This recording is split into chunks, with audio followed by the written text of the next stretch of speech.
both past and present, who answered the call of duty and sacrifice everything for their family, their state, and their country.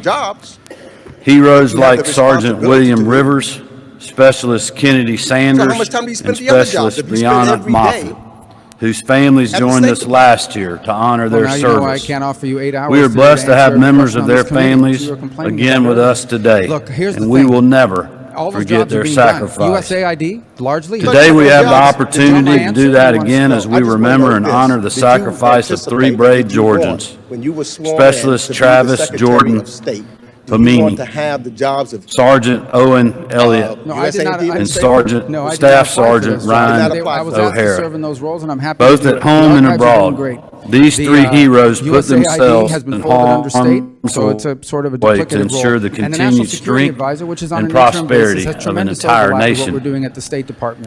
We know nothing we say or do can ever repay the debt of gratitude that we owe these 3 Georgians. But on this solemn day, we can recommit ourselves to carrying their memory forward, as we do for all those who sacrificed and served. Wouldn't that be then waste? We are honored to have these families with us. You have determined there's waste, based upon your testimony earlier, in some of these other departments. They were duplicative. So if it's duplicative, then get rid of them. Well, you would have to pass a law to do that if you want to combine those 4 offices in your reorg. Well, look, that hasn't stopped you in the past because the law requires you to consult with Congress on any proposed reorganization of USAID or the State Department. That hasn't happened. I agree. It should be the Congress's responsibility. Your staff claimed, quote, that you've extensively consulted Congress on your plan to fold USAID into state. But that did not happen. All we members have gotten was 1 hour of a meeting with Pete Morocco, who you later fired and who couldn't answer our most basic questions about the aid freeze. And you've ignored thus far. That's why I want to know about you. You've ignored nearly 20 letters from this committee seeking information about who sent, since you took office, as well as,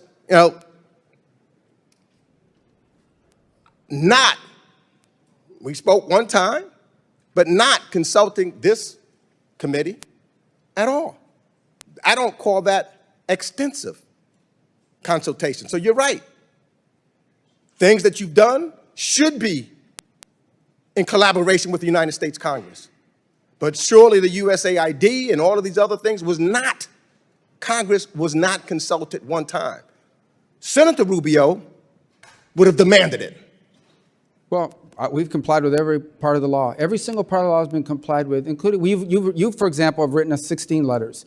You've been briefed on 7 of them. Some of them we couldn't answer, and we told you why we couldn't answer, because they were subject to litigation. 4, you've gotten answers in writing, and 5 we've gotten just in the last few days. Well, 16 letters. I've been there 17 weeks. You write me a letter a week. I'm going to yield my last 48 seconds to Representative Johnson. Thank you, Mr. Chairman. Secretary Rubio, thank you for being here. Corruption is determined by our democracy, is detrimental to our democracy, and the Trump administration has moved swiftly to scale back, reverse, and dismantle various guardrails that protect Americans from corruption. We have now a plane that he's accepting by a foreign government. His family's doing business deals with a foreign government. And your office has authorized Elon Musk company Starlink to do business in at least 5 African countries and many, many others. My question is, with the dismantling of the enforcement of the Foreign Corrupt Practices Act and many other things, what efforts are you doing as Secretary of State to make sure that our government is free from improper foreign influence over our policy? I mean, the examples you've given, Starlink's all over the world. There isn't a country in the world now that doesn't have Starlink for the most part. They have Starlink in Syria. We certainly didn't help them land that deal, but they've got Starlink's a global company that's present everywhere and continues to grow because they provide a very unique service no one else provides. I'm not aware of any plane that's been given. I know the media reports about it. I know that the Air Force One that's scheduled to be delivered is like 5 years off balance. So they went to Boeing, and this is the extent of what I know about this plane. I've never seen it. They went to Boeing and said, are there any planes that fit the bill? Boeing produced a list of planes that they'd sold over the last few years. One of them happened to be in Qatar. You'd have to ask the Department of Defense, because that would go to the Air Force. That would not come to the State Department. Beyond that, look, we're involved in helping businesses expand all over the world. There isn't a single day that we aren't involved in helping an American company gain access to a market, and we'll continue to do so. As far as people involved in our government that are doing that, I'm not aware of anyone on the cabinet or in the president's White House that's using the State Department to expand their personal portfolio. And if they are, we wouldn't help them do that. But no one's ever asked us to do that. So I think we're following the law with regards to what we're doing to prevent corruption. So is the answer to Chair my- recognizes Representative Smith from New Jersey. Thank you very much, Mr. Chairman. First of all, it was an honor, Mr. Secretary, to serve with you as co-chair of the China Commission. We did so much together. I want to thank you for that leadership. It was extraordinary. I want to thank you for bringing the DR Congo and Rwanda together on April 25th for that statement of principles. You are tenaciously pursuing peace all over the planet, including in DR Congo, where the fighting is very intense, or it has been. And of course, tomorrow I have a big hearing on Congo, on Sudan, and I know you're trying to do everything you can to try to mitigate the horrific violence that is occurring there. Let me just ask you a couple of questions, if I could. I had a hearing on Aliyev and Azerbaijan on the Tom Lantos Commission, and it's very clear that after the genocide committed by Aliyev against the Armenians, that there are many, many political prisoners and POWs being held. I would just encourage you to do whatever you can to get those men and women released, at least 300. I met with Aliyev twice in Baku. He's a dictator.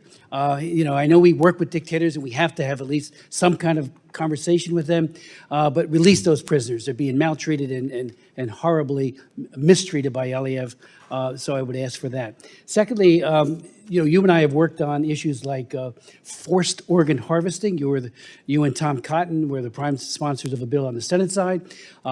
2 weeks ago, we got the bill passed here again. It is a horrific human rights abuse by Xi Jinping, targeting the Uyghurs, of course, the Muslim Uyghurs, because those organs are being sold in the Middle East. So they want to have livers that are coming from a Muslim. So the market is very, very high, livers and other internal organs. And Xi Jinping is making billions by killing tens of thousands of young people, average age 28, each and every year. Falun Gong, and you know it, you're the sponsor of the bill. I would appeal to you, if you could. It passed the House 406-1. If we could get it out of the Senate, it would hopefully clamp down on this egregious human rights abuse in China. And it's a global bill. It would outlaw forced organ harvesting profoundly, with real penalties up to 20 years in prison for those who are part of that supply chain. But it would most directly affect Xi Jinping and the people who are doing this horrific abuse. I yield. Thank you, and I appreciate that. On obviously the organ harvesting, China plays a concerning role in that regard, and we would obviously be helpful in any way we can in helping you pass that in the Senate, certainly putting a good word for it and the like. But it's not limited to China, unfortunately. There are other parts of the world where we're now seeing that, and there are places where we're trying to verify, but we hear reports of that. And that's something that's need to be called out as well. As far as Azerbaijan is concerned, our core focus has been on trying to establish a peace between Azerbaijan and Armenia. There's a real risk there of a conflict that we're trying to prevent from happening. Our teams have been very engaged in that regard and trying to make something come about and prevent an armed intervention there that would, and obviously within the context of those conversations, the issues you raised about prisoners and human rights are critical to it. And again, another example of where we want to use our embassies. So when we talk about people will complain, well, you got rid of the Human Rights Office and the functional bureaus, it's because it's being transferred to the regional bureaus. And our regional bureaus will not just have a focus on human rights within the bureau, but so will our embassy. And so that is the human rights issue with regards to Azerbaijan, and so that is what our embassy will be focused on pushing. It's different from what the human rights issue might be in another part of the world, but we think it's important to have people on the front line prioritizing these issues as part of our holistic approach. You've outlined it correctly. We do want to have, we may not agree with the system of government, we may wish it were different. But the truth of the matter is that we have to deal with countries in many cases that perhaps don't have ideal models, but we have to deal with them in our national interest, and we need to balance all of these things together, our national interest and diplomacy, without surrendering and finding opportunities to further interests such as human rights. And Azerbaijan provides us an opportunity to do that in the context of the broader peace that we're trying to establish there. Finally, almost out of time, yesterday I chaired a hearing on the global problem of anti-Semitism and how it's getting worse. It was my 18th hearing on it. We had Ted Deutsch, who is at the leader, was a leader here when he was in Congress, as one of our witnesses. And I just want to say thank you for what you're doing vis-a-vis Israel and what you're doing to try to stop this scourge of anti-Semitism that is exploding, especially at the United Nations, where the UN Human Rights Council is filled to overflowing with people in agency positions, not just the members of it, who are absolutely anti-Semitic. So I want to thank you for that as well. Chair now recognizes Representative Sherman. We all miss Jerry Conley, and I do not think that he would want us to be passive in our questioning here today. Mr. Chairman, it's our job to oversee the State Department. You can't do that by having think tank witnesses come before us. Our job isn't to oversee the think tanks. In 2023, we had 44 government witnesses. This year, we have our first. And I hope very much that we have all the, not only the secretary, but the undersecretaries and assistant secretaries so that we can really do our job. Secretary Rubio, in the 1970s, there was a powerful Middle East monarch who claimed to be a friend of the United States, may very well have been, claimed to be at least agreeable to Israel. And so in the 1970s, we transferred enormous, sophisticated weapons to him. In 1979, the Shah was deposed, and all those weapons were in the hands of the Ayatollah. Today, MBS wants a nuclear weapon. But he says what he wants is a nuclear cooperation agreement. Well, we have a nuclear cooperation agreement with the United Arab Emirates and Turkey and Morocco that all provide for a gold standard of safety. Can you assure us that you will not enter into a nuclear cooperation agreement with Saudi Arabia that does not have that same gold standard of security to make sure they're not building a nuclear weapon? Well, first I will tell you that there has been no conversation about entering into one. For example, during the recent trip. Can you, I've got limited time. So here's the thing. I can Sir, tell you. either give me a yes, give me a no. Well, I'm going to let me give go you on. my answer if you want my answer. I want a this yes is not or a game no. show. Reclaiming my time. Well, reclaim your time, but it's not a game show. I get to answer. These are complex questions. Let me answer. Mr. Secretary, I'm reclaiming my time. I The don't know what that means. filibustering I've never takes been- place in the Senate, not here. I'm not filibustering. I'm trying to answer your question. You're trying. Let's go on to the next question.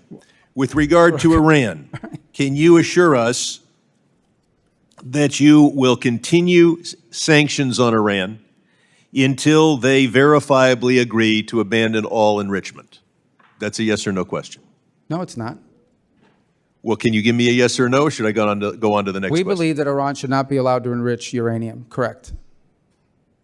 You believe that it should? Yeah, I Yeah, we believe that an acceptable I- deal with Iran is one in which they cannot enrich, because if they can enrich, they can weaponize. I know why we don't want. I asked you, will we agree? Will we continue the sanctions until they verifiably agree to get rid of? Oh, you the have no enrichments? worry about us. The worry was the previous administration. This Sir, administration has your been refusal to give me an answer is loud and clear. No, well, I'd Is like to answer your reclaiming question. my time. Mr. Chair, you told us about all these wonderful business deals that were announced in the Middle East. It's reminiscent of the first year of the first term of Donald Trump, where he announced a $10 billion investment by Foxconn in Wisconsin. It is still an empty field. I am sure that the only deals announced in the Middle East that will actually happen were the bribery deals, the $400 million plane and the $2 billion Abu Dhabi will put into the cryptocurrency sponsored by Mr. Trump. TikTok. Mr. Secretary, you led the effort to say that it shouldn't be controlled by the Chinese Communist Party. We passed a law with your help. That law requires that we ban TikTok now because all of the expiration dates have expired. But instead, we saw Chinese interests affiliated with TikTok transfer $300 million into the Trump coin, which is a pure gift. It's $300 million for nothing but monopoly money. And so there's a word in Mandarin for this. It's called bribery. And it raises the question that I'll ask you to respond to for the record, and that is there any statute this administration will not violate for a $300 million Chinese bribe? We next focus on USAID.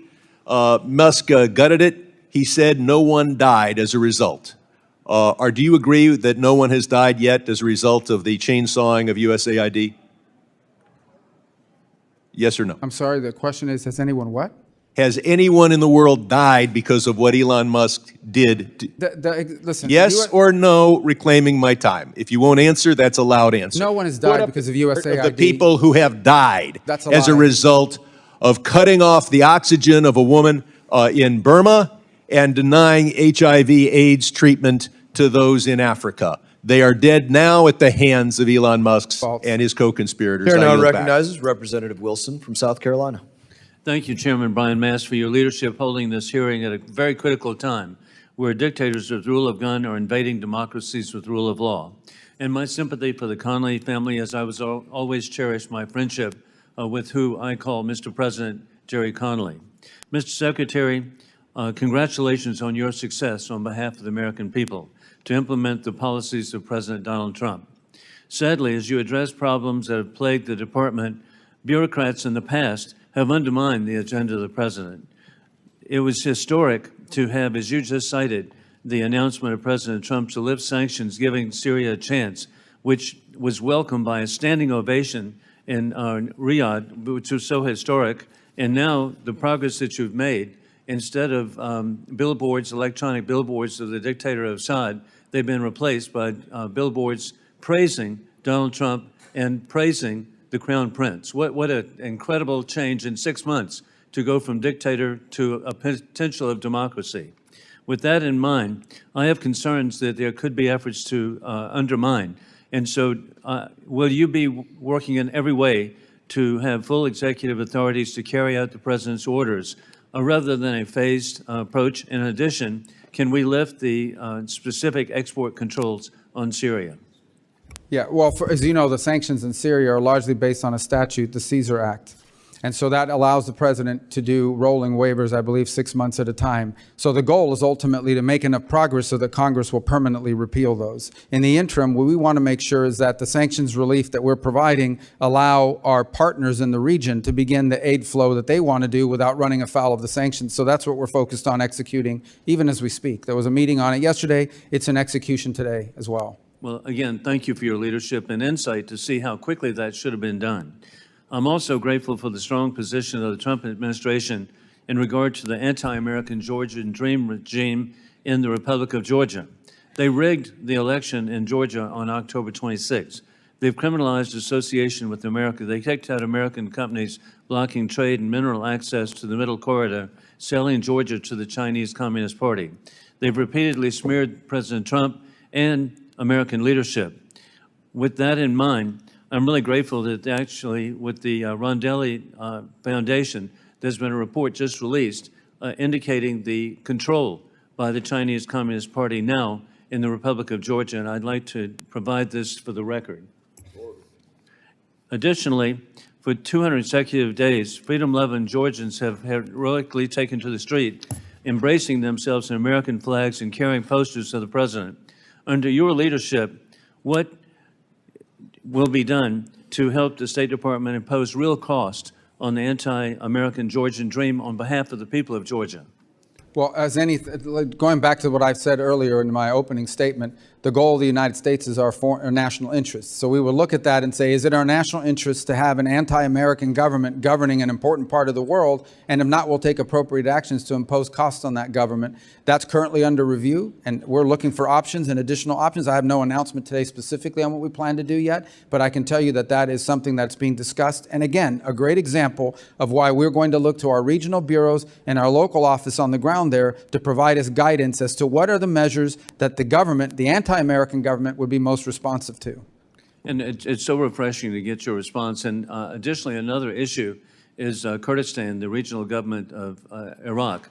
And they have recently signed an agreement with American oil companies for the exploration and for the development of the oil capabilities, billions of dollars in northern Iraq. But sadly, the regime in Tehran has impacted Baghdad and is actually controlling the actions of Baghdad. And so Iran is intruding and trying to stop the agreements. What is being done to promote freedom for the ability of Kurdistan to, in regional government, to really support the people of Iraq, too. Well, we first have made clear the linchpin of our approach towards Iraq is that autonomy that the Kurdish population has in that part of the country, and part of that is allowing them the economic lifeline that allows them to prosper and succeed. The Iraqi officials have expressed an interest in a closer, better relationship with the United States, and we've explained to them that the core to that is respect for the companies that are operating from in that country, from our country operating within Iraq. Also, respect, as I said, for the autonomy of the Kurds.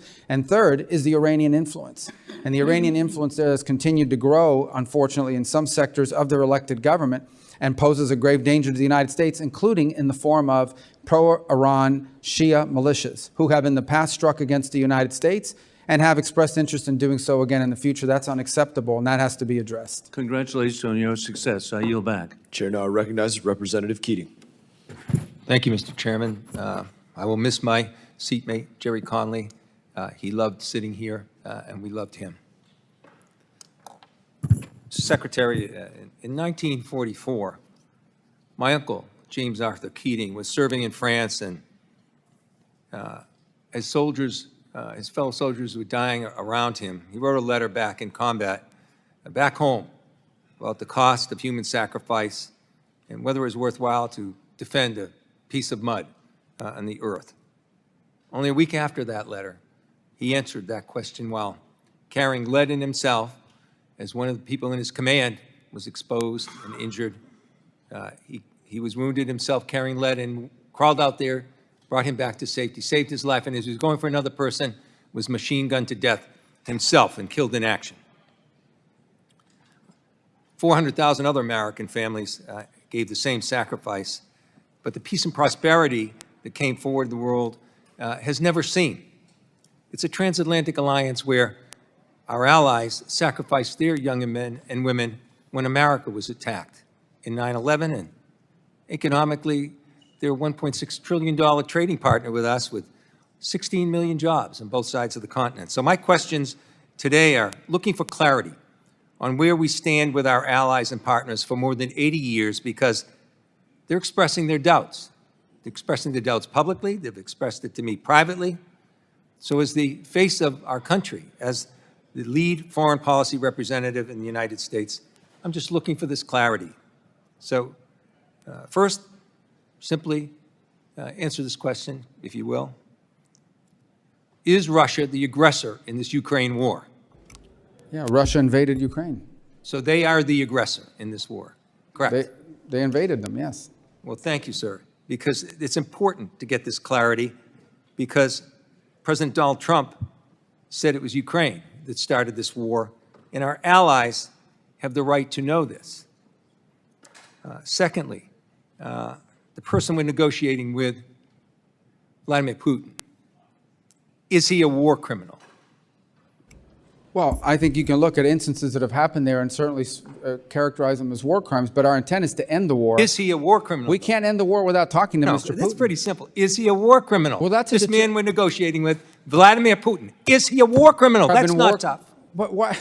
I'm trying to answer your question by telling you that we're trying to end the war here. Go ahead. No, You're it's not a equivocating. simple answer. You are equivocating, sir. Just answer the question. I'm answering your question, and the answer is that war crimes have been committed, no doubt. And who's responsible for that? There will be time and place for that accountability. But right now, the job is to end the war. So you won't answer If we don't the end question. the war, people are going to get Reclaiming killed. my time, sir. Let me go on. Because I don't understand this. Because you're sitting in front of us now as Secretary of State. It wasn't long ago that you were sitting as a senator with Secretary of State nominee Rex Tillerson at the time, in the exact same circumstances, only reversed. And you questioned him about Putin directing attacks against schools, markets, hospitals, playgrounds.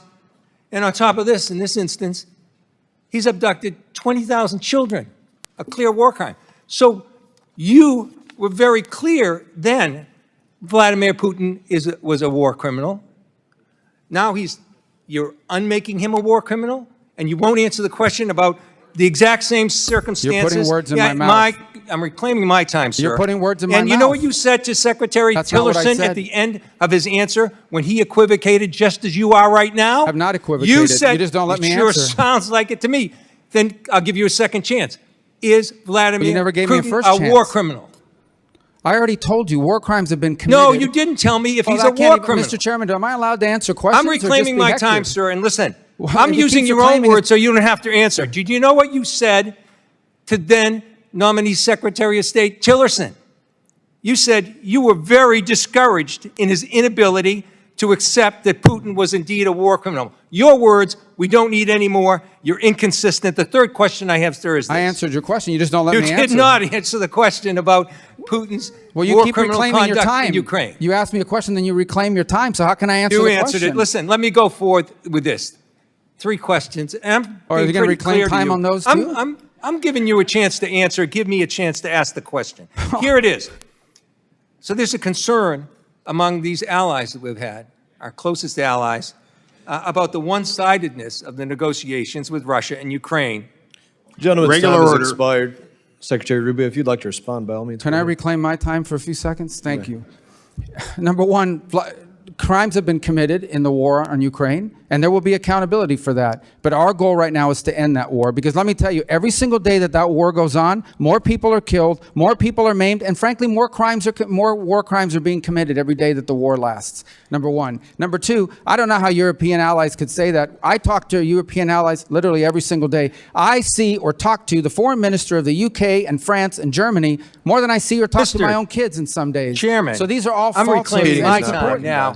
You have no time. Because You're not you've given him recognized, Mr. time, Keating. and I ask unanimous Not consent. recognized, Mr. Keating. Chairman, You're not I'm recognized. asking for unanimous consent to Mr. put in the Keating, record. you're not recognized. The I Secretary am is speaking. asking unanimous consent to put in the record Mr. Keating, you're not the recognized. op-ed. Oh, so you're not going to recognize, Mr. Chairman? Not Point of order. recognized in this Anyone moment. that asks unanimous consent to put in for the record a document, Keating, you're not allowing you that? are not recognized right now. Your time expired. You might have a minute and a few.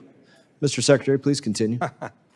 The last point is, our goal is to end this war. We have to be able to talk to both Point of sides order, in order Mr. to do it. Chairman. In order to be, we have to end this My conflict. time is answered. His time answering my question ended too. It's the next person's time. That's the rules in this committee. Mr. When you Secretary, won't even please let continue. a person enter into the record something from our ambassador till recently from Ukraine, Ambassador Brink, Mr. who Keating resigned should- because of the conduct Keating, of you this should keep a better administration eye of the clock after right in front 30 of you. years of service, sir. You should keep a better eye of the clock in front of you. Your time expired. Continue.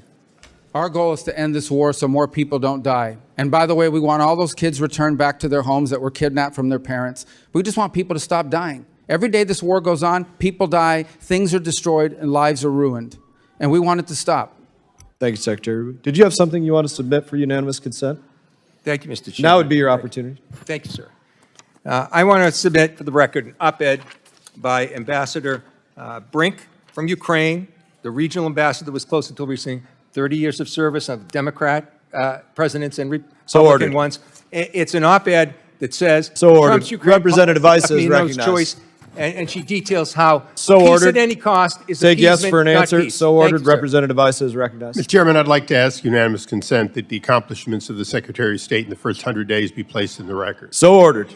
Thank you. Mr. Secretary, good to see you again. We're holding up just some of those. You probably recognize what you've done for 100 days.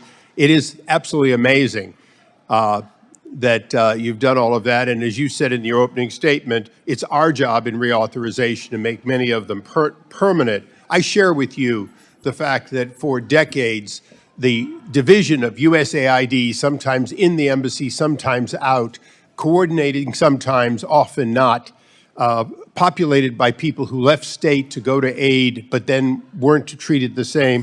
All of that had to end, and I really appreciate your doing it, and I look forward to making that permanent. I want to just ask you a few questions, and some of them go to the previous questioner. Is Vladimir Putin the undeniable head of a country that has as many, basically, ability to bomb us into oblivion with nukes as any other country on Earth? They have the largest, I believe, the largest strategic weapon stockpile in the world and one of the largest tactical nuclear weapons stockpiles. And he's the undeniable leader. Correct. Is one of the things that every Secretary of State keeps in their mind that peace is never made with your friends, but rather with your enemies?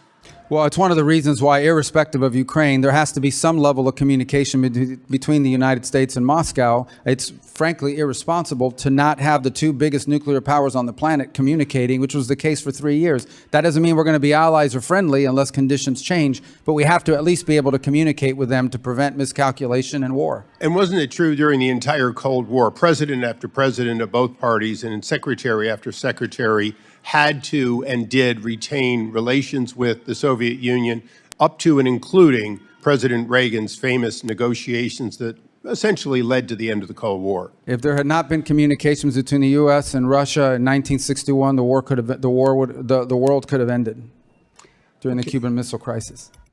Now, on that list behind me, there's a lot of taking and combining and so on.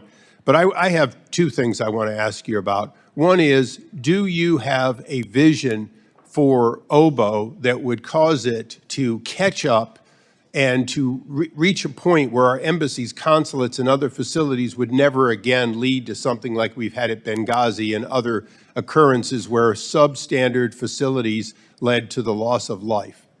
Well, absolutely, it's our priority. In fact, every single day, we have a team that watches our mission posture around the world, not just because of the physical layout, but what the conditions are on the ground. Remember, in many of these posts, in many cases, we are very dependent on local forces and their ability to protect from the perimeter, what they're willing to offer.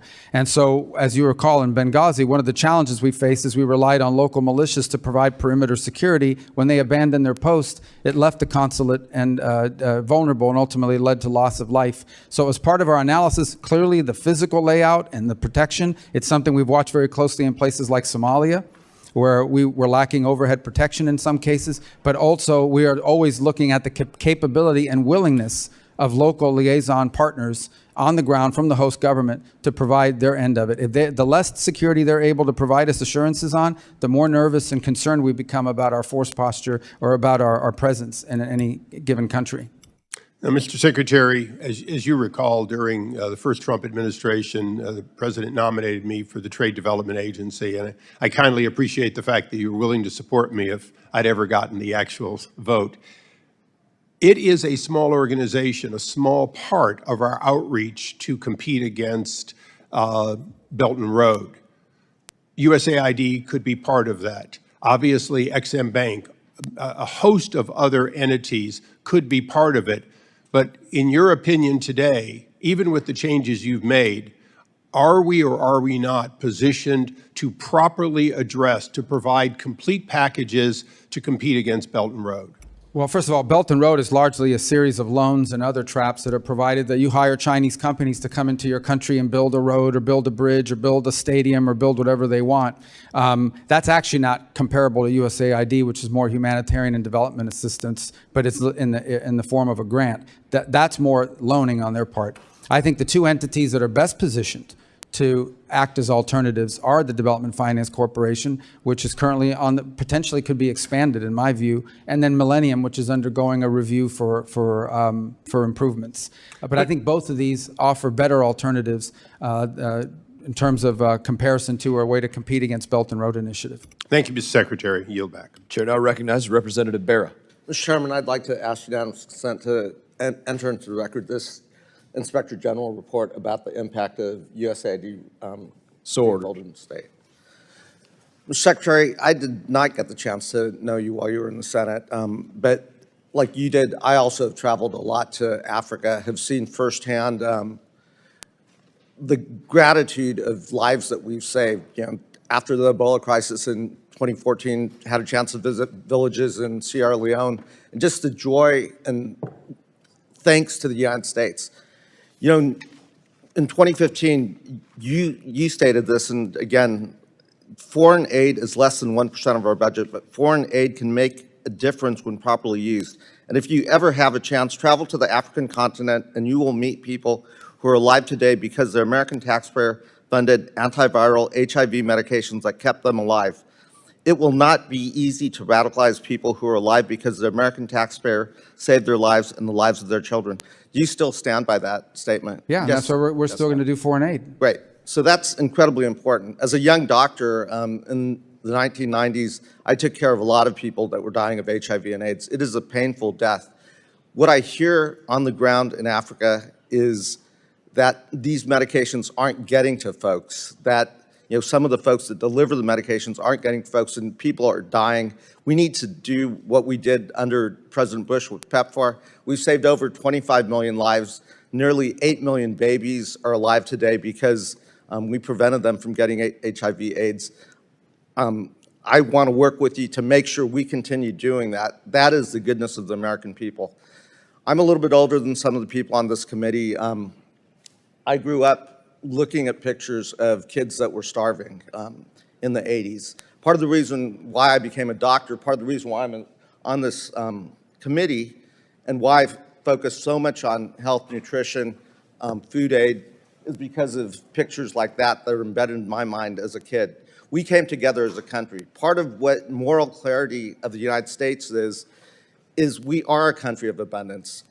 President Trump may not think this is in our national security interest, but I think it is in our faith interest. It is who we are as a spiritual nation, as a faith-based nation. We worry about that. We care about relieving starvation and so forth. We've got to do more, because I talk to the faith-based groups, I talk to our implementing partners, I read the news stories. I do not want to see more pictures like this coming out, and I'm definitely afraid in the next 30 days, 60 days, 2 years, 4 years, we're going to see more death and starvation because nobody else can do what we do as the United States of America. I'd like your commitment that you will work with us to make sure we continue providing food aid, that we continue doing what we do best based on our moral clarity. Can I have your commitment on that? Yeah, in fact, that's why we're going to have a humanitarian fund within the Department of State that's going to provide the humanitarian assistance that you've outlined. And we're still going to be by far the largest donor in the world to Great. And humanitarian you'll continue assistance. to work with this committee, work with us in a bipartisan way, in a bicameral way, to do what we do best. Nobody can do what the United States does. That's my hope, to be able to continue to work with you in that way. We want to see humanitarian aid. We're going to do more of it than anybody on the planet. Great. Let's save lives. With that, let me yield the remainder of my time to my colleague from Pennsylvania, Ms. Dean. I thank you, Representative Vera, and God bless Jerry Connolly. Mr. Secretary, you and I had the great privilege this past Sunday of traveling to the installation of Pope Leo, where he encouraged us to choose love and help the world's poorest. He suggests that we should get proximate to the suffering. If I were to tell you, Mr. Secretary, that outside that door was a 3-year-old little girl starving, like that photograph, ribs protruding, weak, unable to speak, what would you do? Whatever anybody would do, we would try to help her. I agree. I would too. And that's what we do more than anybody in the world. Anybody would do that. We would go out that door and help that little child. It's your humanity that calls you to do that, to save a single life. Mr. Secretary, Gaza is starving. As of last week, the UN has confirmed, it's the UN, has confirmed at least 57 children have already died of malnutrition and 14,000 more are on the brink of starvation. Food sits just beyond the border for days, for weeks. It was cut off. Please hold the clock for me. Reclaiming my time. I understand they're upset. For days, for weeks, I asked that I could reclaim some of that time that was just interrupted. We'll give you 5 seconds. 5? Additional. Innocent children are dying.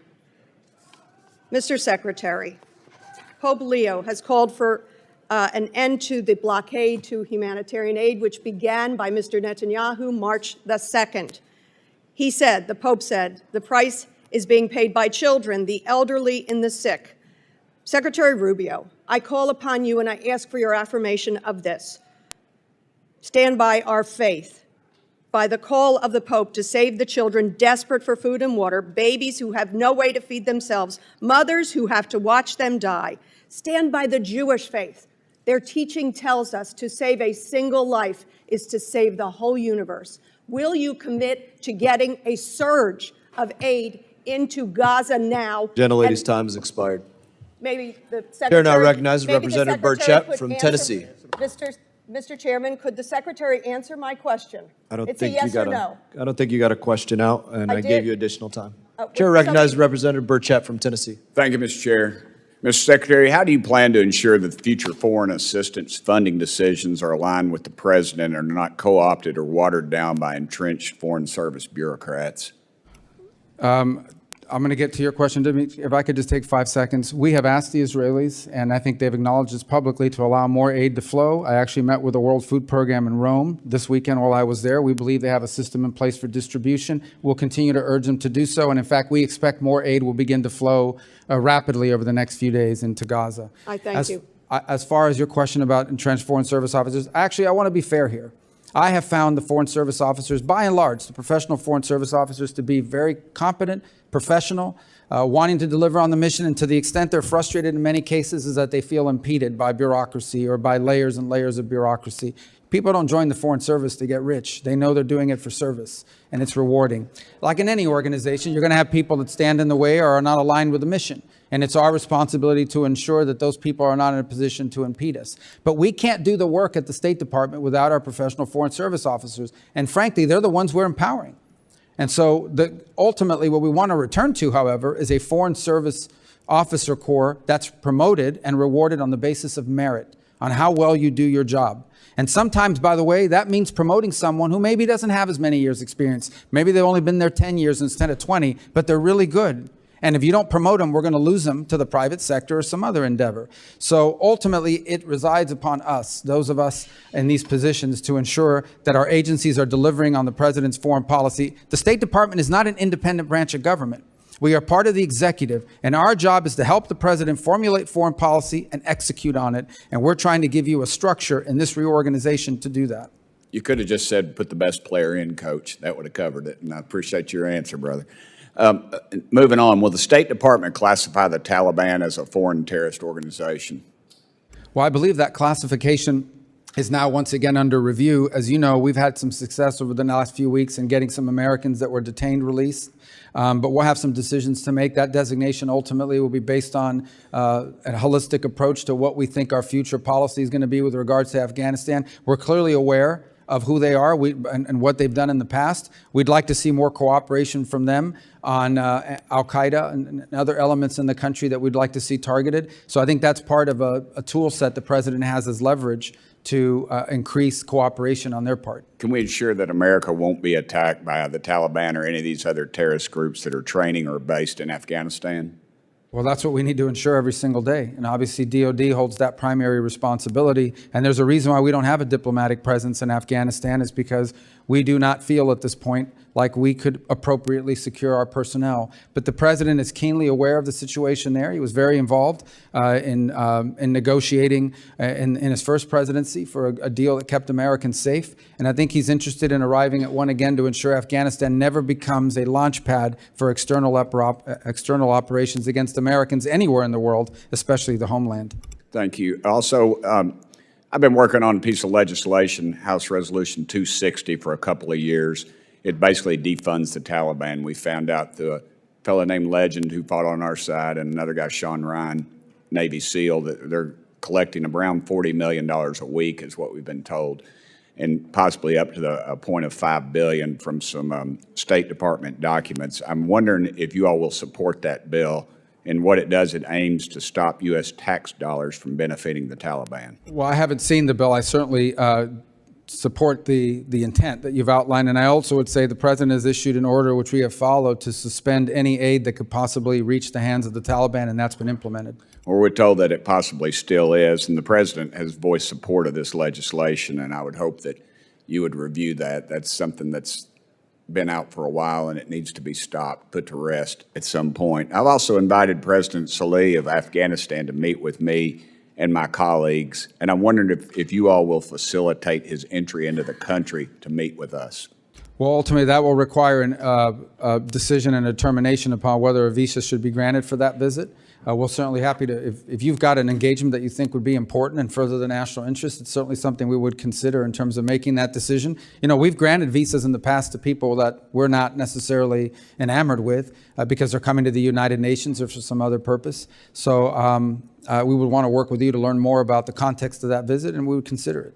Sure. I would remind you and this body and the folks that are listening and watching this that $40 million may not be a whole heck of a lot to people in Washington, D.C., but I can assure you in East Tennessee, that is a whole lot of money that we are probably providing our enemies every dadgum week. And I'd appreciate y'all's assistance with that. Y'all been great. You've Gentleman's accepted time has our. expired. Okay. Chair now recognizes Representative Castro from Texas. Thank you, Chairman. Thank you, Secretary. Thank you for your testimony. I want to say at the beginning that I think that in terms of roles in the cabinet, that coming into your job, I think you're the most qualified cabinet member. In a cabinet that I think has otherwise been incompetent and unqualified. You and I are obviously of different political parties, but we share kind of a similar story. My grandmother, Victoria Castro, came to this country when she was 6 or 7 years old as an orphan because both her parents had died after the Mexican Revolution, and the closest relatives who could take her in were not in Mexico. They were in San Antonio. And when my grandmother came to Eagle Pass, Texas, the manifest that allowed her to come, there was a question that was asked on that document. And the question said, purpose for visit. And her relatives that were bringing her, they wrote in to live, that she was coming to live. You have an incredible family story of your parents and your grandfather coming from Cuba in the 1950s and maybe early 1960s, and a similar background of helping you and your siblings pursue their American dreams, just like my grandmother did for my mom and for us. But I feel like today, under the Trump administration, our grandparents may have ended up in a gulag or banished in Guantanamo, or like the girl that I visited with who was a U.S. citizen in Mexico a few weeks ago with a brain tumor, having her seizure medication seized at a CBP inland port. And her mom, who's undocumented Mexican, her caretaker, 24 hours a day, not allowed to come back with her to get treatment for her condition. And I want to ask you specifically about a policy decision where on February 5th, DHS Secretary Noem rescinded temporary protected status for Venezuelans. This same thing was used for 700,000 Cubans in the 1960s and 70s. And she stated that in consultation with the Department of State, assessed conditions in Venezuela and that there are, quote, notable improvements in several areas such as the economy, public health, and crime that allow for these nationals to be safely returned to their home countries. And you said as recently as a few years ago that returning and failing to renew TPS for Venezuelans would be, quote, very real death sentence for countless Venezuelans who have fled their country. That was a few years ago. And so I wanted to ask you, do you believe after everything that Maduro has done, and you and I have both condemned him, as I think almost everybody on this dais has, that TPS recipients forced to return to Venezuela will truly be safe in that country? And how do you justify the decision to send 350,000 people to Venezuela right now? Well, 350,000 people have not been sent to Venezuela. I think you're referring to the TPS cancellation of the temporary status. So 2 points. Number one is, unfortunately, that blanket approval of TPS gave TPS, including to people that, frankly, we should not have allowed in this country, irrespective of what part of the world they came from. Number two is the hope that now people that have received TPS will apply through the asylum process. And I believe many of them, if not most of them, will have very credible asylum claims to make for the reason you've just outlined. I think that problematic is that when you do a blanket TPS, number one, it's supposed to be temporary. None of these TPSs ever go away. But number two, when you do a blanket, especially in a mass migration event, it is going to protect and cover people that, frankly, we should not have allowed into this country. The overwhelming we're both part of the same Latino community. You're not saying that all 350,000 people were gang members, are you? Of course not. The majority are you not. saying But that if they 1,000 were- of them are, we got a big problem. Well, yeah, but so because there is a very small group who are criminals, just like any group of Americans, you're saying that none of them get any due process? They're just automatically expelled? No, like they no have a right review, to- no nothing for any of their cases? Well, again, it's not my department. We don't do asylum claims, but I Well, can but tell she you they said can she apply for consulted with asylum. you. She said that it was her decision and your decision, and a few years ago you said it was a death sentence. Yeah, but the problem is the previous administration did a terrible job of vetting applicants for TPS. They just blanket approved it. They So did now- things that have been done in other administrations before. But never in this mass Republican and migration Democrat. event. Look, the bottom line is, of course, the overwhelming majority of them are not gang members, and they will be able to apply for asylum, and they have a very credible claim. I have but to there yield. are some that are, and I they have need to be yield my removed from our remaining country. time. I got it. I got to yield my remaining time to Congresswoman Kamlager-Dove. Thank you for that, Rep. Castro. I have a quick question. The World Cup and the Olympics are being hosted in both red and in blue districts across this country, but they are not going to be successful unless we get visas to all of the folks that are participating. This is a bipartisan priority. I just sent a letter to you along with Representative Kim and 50 other colleagues.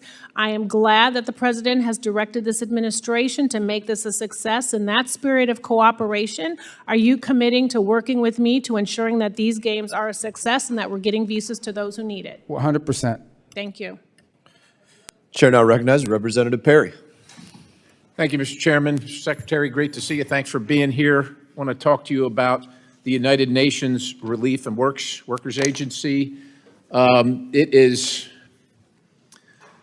The claims are fantastic and horrific at the same time, longstanding, of mismanagement, of collusion with Hamas and the terrorist organization and terrorists in Hamas, the using of American tax dollars to promote terrorism, anti-Semitism, violence, rampant corruption throughout the United Nations Relief Workers Agency and ties to Hamas. The simple question for you as our representative in the administration and for all the taxpayers, not only in the 10th District of Pennsylvania, but all across the country who find it intolerable that their tax money goes to support terrorism and the wanton killing of the Jewish people and the state of Israel. What concrete steps is this administration, are you vowing to take regarding the United Nations Relief and Workers Agency? Yeah, we're not working with them anymore. I mean, are they going to continue to receive funding? no, Really I mean, we're done with that. We're not distributing any more aid through that organization, especially because of the links in Gaza that you've outlined that have now been well documented. And what is the administration doing vis-a-vis other countries that would wish to continue to support them? What is the United States doing with our clout, with our leadership role in trying to make sure that UNRWA no longer exists, because it is a tool of Hamas? Well, we've made very clear we're done cooperating with them on this work, and we're not going to be involved in it. Obviously, other countries have sovereign decisions they make. I take your point that you want us to use our pressure, but the truth of the matter is no country contributes as much to these efforts as we do. And as a result, I think that gives us tremendous leverage to potentially find and create alternatives for the distribution of aid. And that's what we're working on actively now. It's one of the impediments to getting aid into Gaza as we speak. We want to find alternatives that are reliable, that will actually reach the people, but will not wind up in the hands of Hamas, who then turns it around and sells it at exorbitant prices on the black market to enrich themselves after they feed themselves. So we share your sentiments on this completely. Appreciate your answer and your dedication to that. Again, the American taxpayers are sick of paying for terrorism. Let's turn to the State Department bureaucratic loyalty and my concern. Over a long period of time, the State Department co-opted in the 30s by many communists. It's well documented. If you know the history, let's be blunt, some of these people are still continue to act like communists, sabotaging our institutions and selling out our country. I'm wondering, frankly, what can be done about that to align the State Department with the goals of not only this administration, but the goals of the American people to promote America and Americanism. Yeah, well, I think the first starts with what I've said from the very beginning of this hearing, and that is that the goal of our foreign policy is to further our national interest. You have to define what the national interest is, and then you have to make sure that the policies that you're pursuing are in furtherance of the national interest, not the global interest, not the international order, but what's in the interest of the United States. Sometimes cooperating with the global order is in the national interest. Many times, increasingly, it is not. As you see, these international institutions oftentimes have become places where we give all the money and then they work against us. And it's used as a forum for anti-Americanism. The second point is, and that's part of the reorganization is, and this is an important point, and I hear this in some of the criticisms, I don't know if people fully understand, I've made this point already, the Department of State is not another branch of government. We work for the President of the United States. The people elected the President. The President sets the foreign policy. Our job is to advise and provide options, but ultimately our job is to execute on the foreign policy of the President. And we are trying to organize the State Department to be able to do that as efficiently and as effectively as possible without having to check 40 boxes in a memo where someone you've never heard of and I've never heard of but's happened to work at the State Department has a veto power over our ability to pursue a presidential directive. Now that will be true for this administration. And frankly, it'll be true for the next administration, be it a Republican or a Democrat one. But that's the way our republic functions. In our republic, the executive branch is headed by the president, who's elected by the people through the Electoral College, and our job is to deliver on the president's agenda. That's what I'm proud to do, and that's what we're going to continue to do, and that's the kind of State Department we're building to deliver on. Appreciate that. And finally, Mr. Secretary, the President's emergency plan for AIDS relief, it's been over 20 years since we launched this program, and we poured billions of dollars into it. And while it's definitely saved lives, and we certainly appreciate that and we laud that, what's the future? And when do we transition full responsibility to the African nations to manage their own health programs as we struggle to manage our own and pay for our own in the United States of America? First of all, 85% of recipients under PEPFAR are currently and still receiving their assistance. The second point you make is an important one. That is, the best foreign aid is foreign aid that ends, and it ends because you've either solved the problem or because you've given capacity to your local partners to solve the problem. And I do believe there needs to be a metric in PEPFAR and beyond that in all of our foreign aid to ensure that at some point it ends because the problem was solved or because the local partner now has the capacity to handle it on their own. We are a generous people, but we cannot be responsible for every problem on this planet. We can't afford it. And frankly, in this day and age, we have many priorities we need to balance if we're going to form the national interest. Representative Thank you, Tice. Chair Hughes. Thank you, Mr. Chairman. Thank you, Mr. Secretary. You know, I keep hearing you say your job is to carry out the mission of the executive branch and the agenda of the president. It's kind of hard to figure out what the president's foreign policy is. It jumps around from Gaza being a resort area to we're going to help Ukraine or we're not. We're going to have tariffs on China or we're not. We're meddling in the Romanian election. I don't know how you figure out what the agenda is. Also, you say you want to make the State Department stronger, but everything we've seen coming from y'all is that you're dead set on kind of killing it or at least undermining American interests. I think you proposed an 84% budget cut, plans for widespread diplomatic closures, laying off staff across the board. I don't see how any of those things really makes us stronger and delivers for the American people.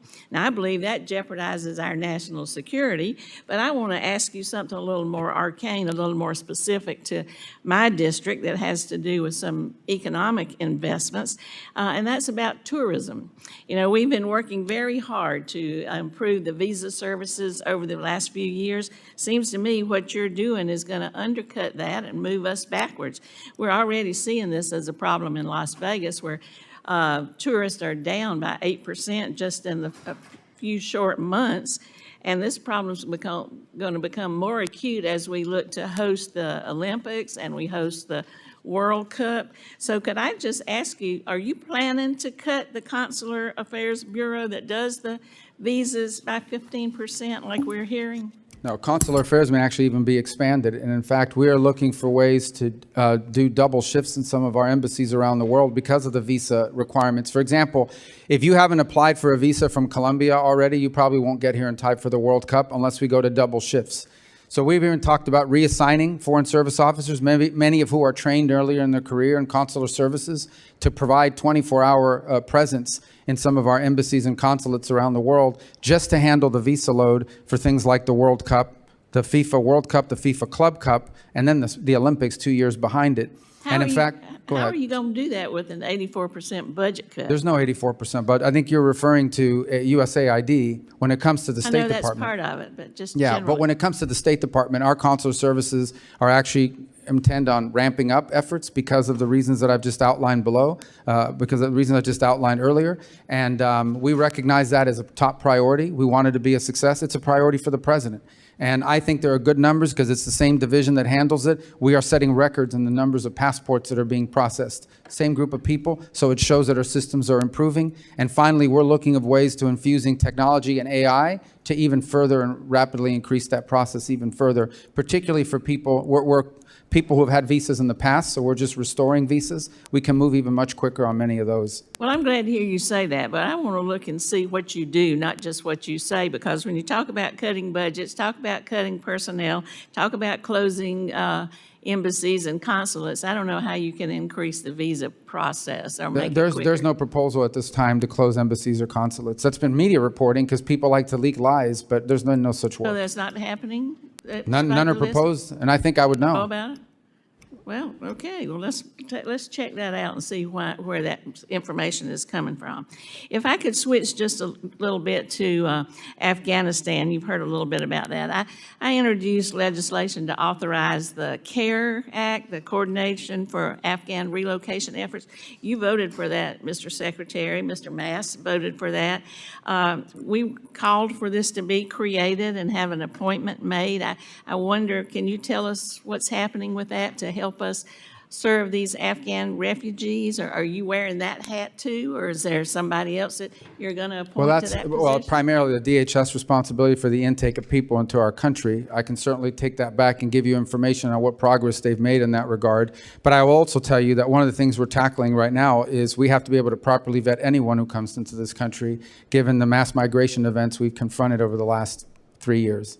I suspect these people are vetted as much or more than just about anybody else coming into the country as refugees. Well, some of them, they include dependents, and in many cases, a higher level of vetting is necessary because they're coming from countries where we don't have a lot of information. Not every country keeps, including Afghanistan, has perfect records. Some of them, we know them because they've worked with us in the past. Others, we just have limited information on them.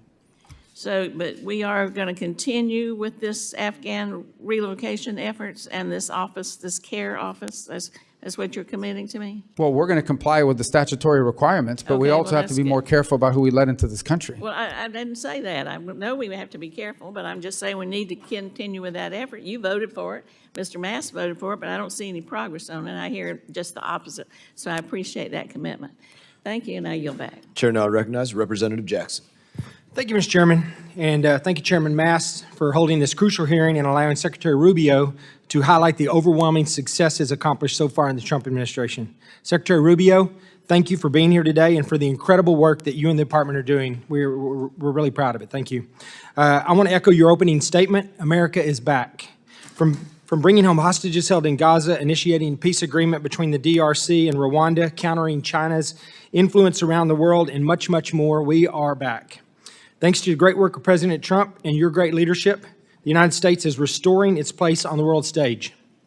No longer will the United States refuse to engage in foreign policy and diplomacy, but rather we will lead with peace through strength. I've traveled a lot recently via my various committees, including this one, throughout the continent of Africa. And one thing I've seen is that we've really neglected Africa. We have spent a lot of money and wasted a lot of money there, in my mind, with no strategic thought whatsoever into how we're spending this money. I have a question for you regarding South Africa. South Africa has withdrawn from America and our allies in recent years while increasing diplomatic relationships with our foreign adversaries, deepening cooperation with China, attacking our greatest ally, Israel, at the International Court of Justice, downgrading Taiwan's diplomatic presence, and condoning violence and race-based persecution against minorities. I fully support President Trump's executive order to bolster the administration's efforts in combating the egregious actions taken by South Africa. To support the administration's efforts, I recently introduced the U.S.-South Africa Bilateral Relations Review Act, which would conduct a full review of our relationship with the Republic of South Africa and allow for the use of targeted sanctions against corrupt officials in the African National Congress. Secretary Rubio, have you seen South Africa align with our adversaries like China, Iran, and Russia, and do you believe a full review of our bilateral relationship would be beneficial in the U.S.'s posture and strategy toward this country? Yes, on your first two questions, and an interesting topic, and maybe even as we speak, the president is actually meeting with the president of South Africa who requested that meeting, and it will be happening today. Obviously, I'm here with you today, otherwise I would be at that. So I imagine these topics will be raised there as well. Thank you, sir. I appreciate that. And with that, I'm going to yield the remainder of my time to my colleague, Mr. McKenzie. Thank you. Mr. Secretary, in your opening remarks, you mentioned Syria and how sanctions relief was a necessary step to help Syria's interim authorities stave off imminent collapse of the country. Can you expand on how sanctions relief is being used to advance U.S. policy objectives, and also discuss potentially what conditions have been placed on Syria's interim authorities for that sanctions relief, including but not limited to things like protection of religious minority groups and counterterrorism cooperation? Yes. Well, first of all, let me say that Syria is, in many cases, when it comes to stability, the most important country in that region. And the region will tell you this. If Syria is unstable, the region becomes unstable. So we have an opportunity now, hopefully, to see a government, would hope the formation of a government, then the only kind of government that can work in Syria is one that respects and includes all the different groups, which, by the way, that's one of the advantages of Syria. There is such a thing as a Syrian national identity, and you can build on it. It is identity that until recently included close cooperation with Alawis and Druze and Christians and Sunni and Kurds. It's been a society that's existed this way until Assad divided them against each other for his own purposes. A civil war broke out, ISIS erupted, foreign fighters poured in, and all kinds of instability ensued. So what we have now is a transitional authority led by some people that frankly have troubling previous histories. That said, they have said they have no interest in war with Israel. They have no interest in becoming a playground to export revolution. What they want is to build a country. That is what they are claiming, and that's what we're willing to help them do if that's what they're serious about doing. So what sanctions relief, as has been proposed by the president, allows immediately is for partner nations in the region to be able to provide them the aid they need to do things like provide a government, provide municipal services, improve their telecommunication systems, all the sorts of things you need to build a nation state, and show the people of Syria there's a path forward towards progress. Our belief is failure to do that will quickly devolve into civil war. ISIS will grow in strength and power. Pro-Iranian groups that are being fomented will increase their activities to destabilize, and then you've got a big problem on your hands because now you have Syria once again becoming a playground for foreign fighters, jihadists, terrorists, and the like that threaten not just Israel, not just their neighbors, but ultimately the United States. I will say why it furthers national interest. Again, this is not going to be easy. No one should pretend this is going to be easy because it's not. But if Syria could somehow be stabilized now and for the foreseeable future, what it would mean for Lebanon, what it would mean for Jordan, what it would mean for Israel, and what it would mean for the broader stability of the region is extraordinary. It is a historic opportunity we hope comes to fruition. We're going to do everything we can to make it succeed. We hope that it does. But it does have to be conditioned on them continuing to live by the commitments I've just outlined that they've made verbally. Now we need to see it in action. Thank you, and I yield back. Chair recognizes Representative Liu. Thank you, Mr. Chair. Secretary Rubio, thank you for being here today. As a member of the legislative branch, I don't have a special exemption to violate the law. You would agree with me, wouldn't you, that in America, no one is above the law? Of course. Okay. And in our system of government, it's Congress that makes the laws, the executive branch that executes the laws, and the judicial branch, when there's a dispute, that says what the law is. Is that right? Within the context of separation of powers, yes. Okay. And the reason that due process is so fundamental to America is before we put the entire weight of the federal government and snatch someone off the street, we might want to ask, hey, do you have something to say about that? Might we have the wrong person? And in the case of Mr. Garcia, the Trump administration admitted in court that they mistakenly deported him to El Salvador.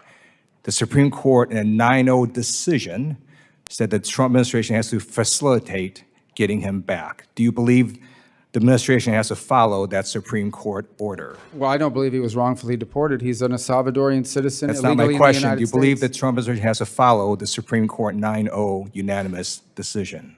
Within the context of separation of powers. That Okay. no court can tell me how to conduct foreign policy. They can't tell me what I have to say to a president of another country, nor do I need to tell them what I told the president of another country, because I can't I'm conduct just foreign asking you, policy. do you believe the Trump administration has to follow the unanimous Supreme Court I believe we decision? are following it. Okay, so my next question is, what steps have you or the State Department taken to facilitate the return of Mr. Garcia, who was mistakenly deported to El Salvador? The conduct of our foreign policy is an executive function, and how I conduct I'm it, just I don't need to asking share you. with you. Well, and let me I ask you don't this. share with the court. Have you or the State Department taken any steps to facilitate? We've taken the steps, return? but I'm not going to tell you what they are, and I don't have to, because we conduct the foreign policy of the United States, and I can't conduct diplomacy with a And foreign so- leader if I come to committees and tell you what they said to me, what I said to them, and more certainly a Now, court can't so tell me to say you that have either. taken steps to facilitate Mr. Garcia's return. We've made those. And- We've made that assertion, and we've made those assertions in court, and All right, we've thank complied. you. I appreciate that. I'd like to ask you now about Ukraine. On August 24th, 2022, you tweeted the following: In the past 6 months since Putin's criminal invasion of Ukraine, Ukrainians have shown incredible bravery and strength as they fight to defend their homeland. On Ukraine's Independence Day, the free world applauds their courage and celebrates Ukraine's sovereignty. And then also in 2022, you said the people of Ukraine are tough people who will never accept being ruled by Putin.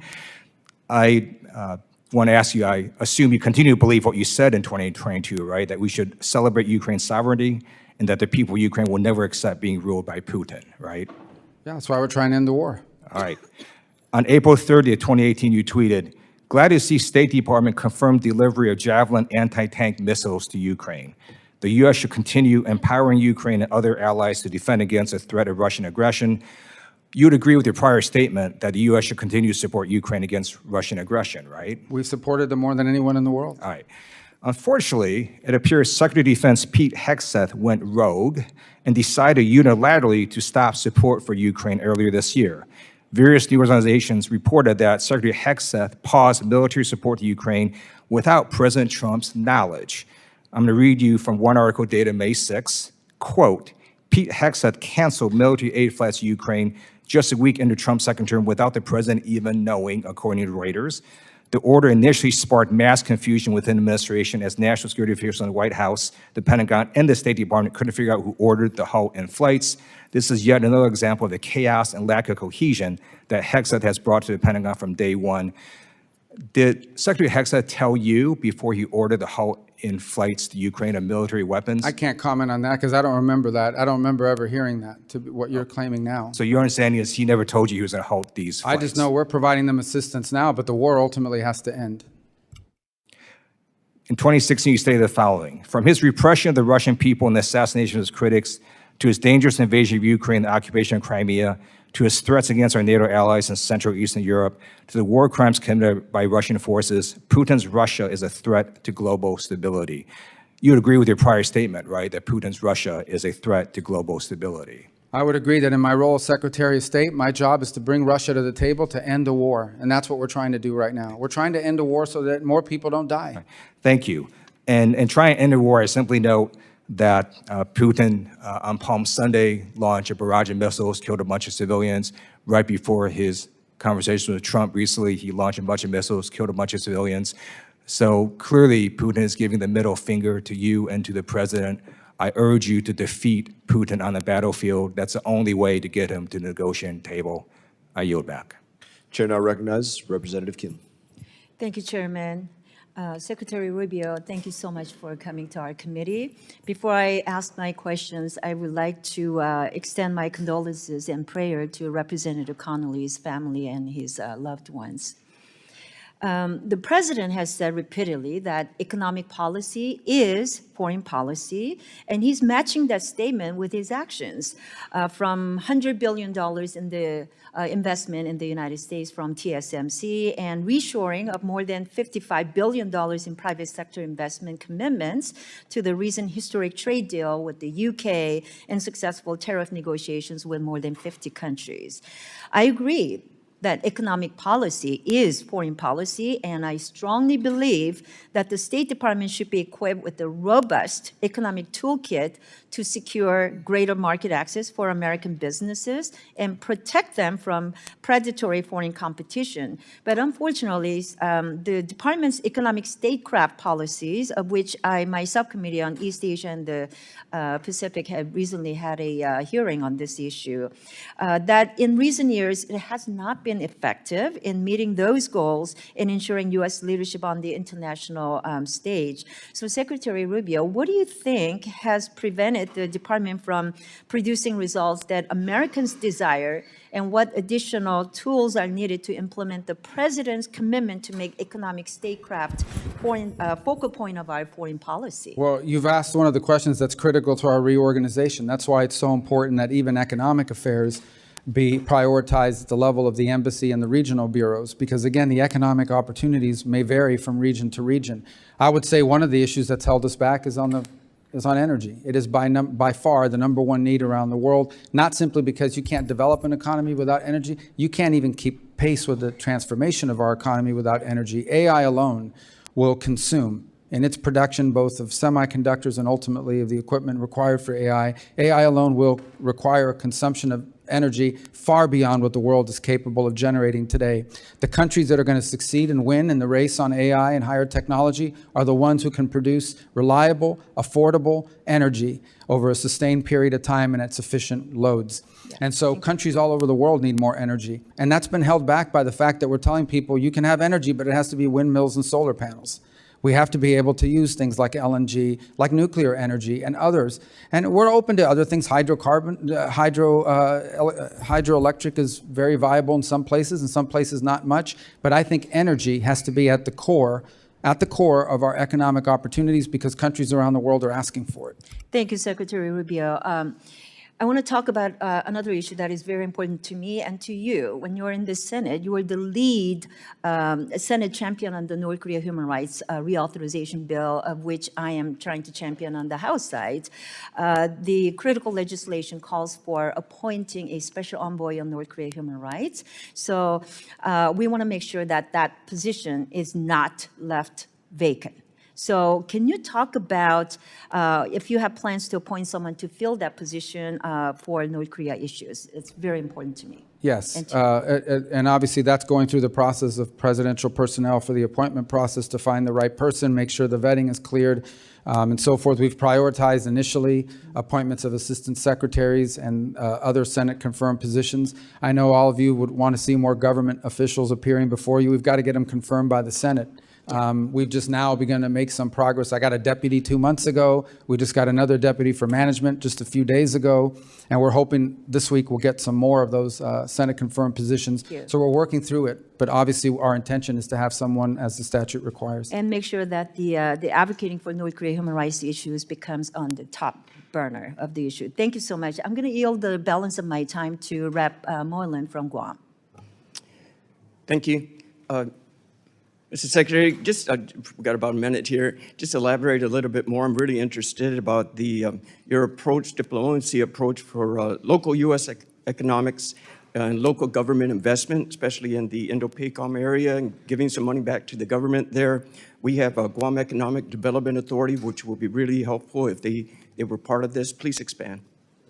We have a unit that deals with subnational diplomacy, which of course this would become a priority for them as well. And again, I hate to be a broken record on this, but it's just another example of why driving policymaking from these global functional bureaus down to our regional bureaus and or embassies and our regional presence will allow us to identify unique opportunities, whether it's in the Pacific region or in some cases other parts of the world. It allows these issues to be highlighted and us to move quickly on actioning it. Thank you, Mr. Chair. You bet. Thank you. Chair recognizes Representative Jacobs. Thank you, Mr. Chairman. Mr. Secretary, I want to turn to the war in Sudan. This is, as you know, the world's largest displacement and humanitarian crisis. 500,000 people are facing famine.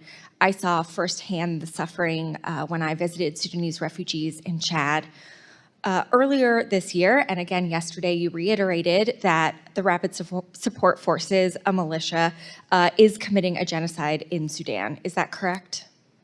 We're very concerned about what both sides are doing, frankly, but the RSF in particular. Correct. I agree with that.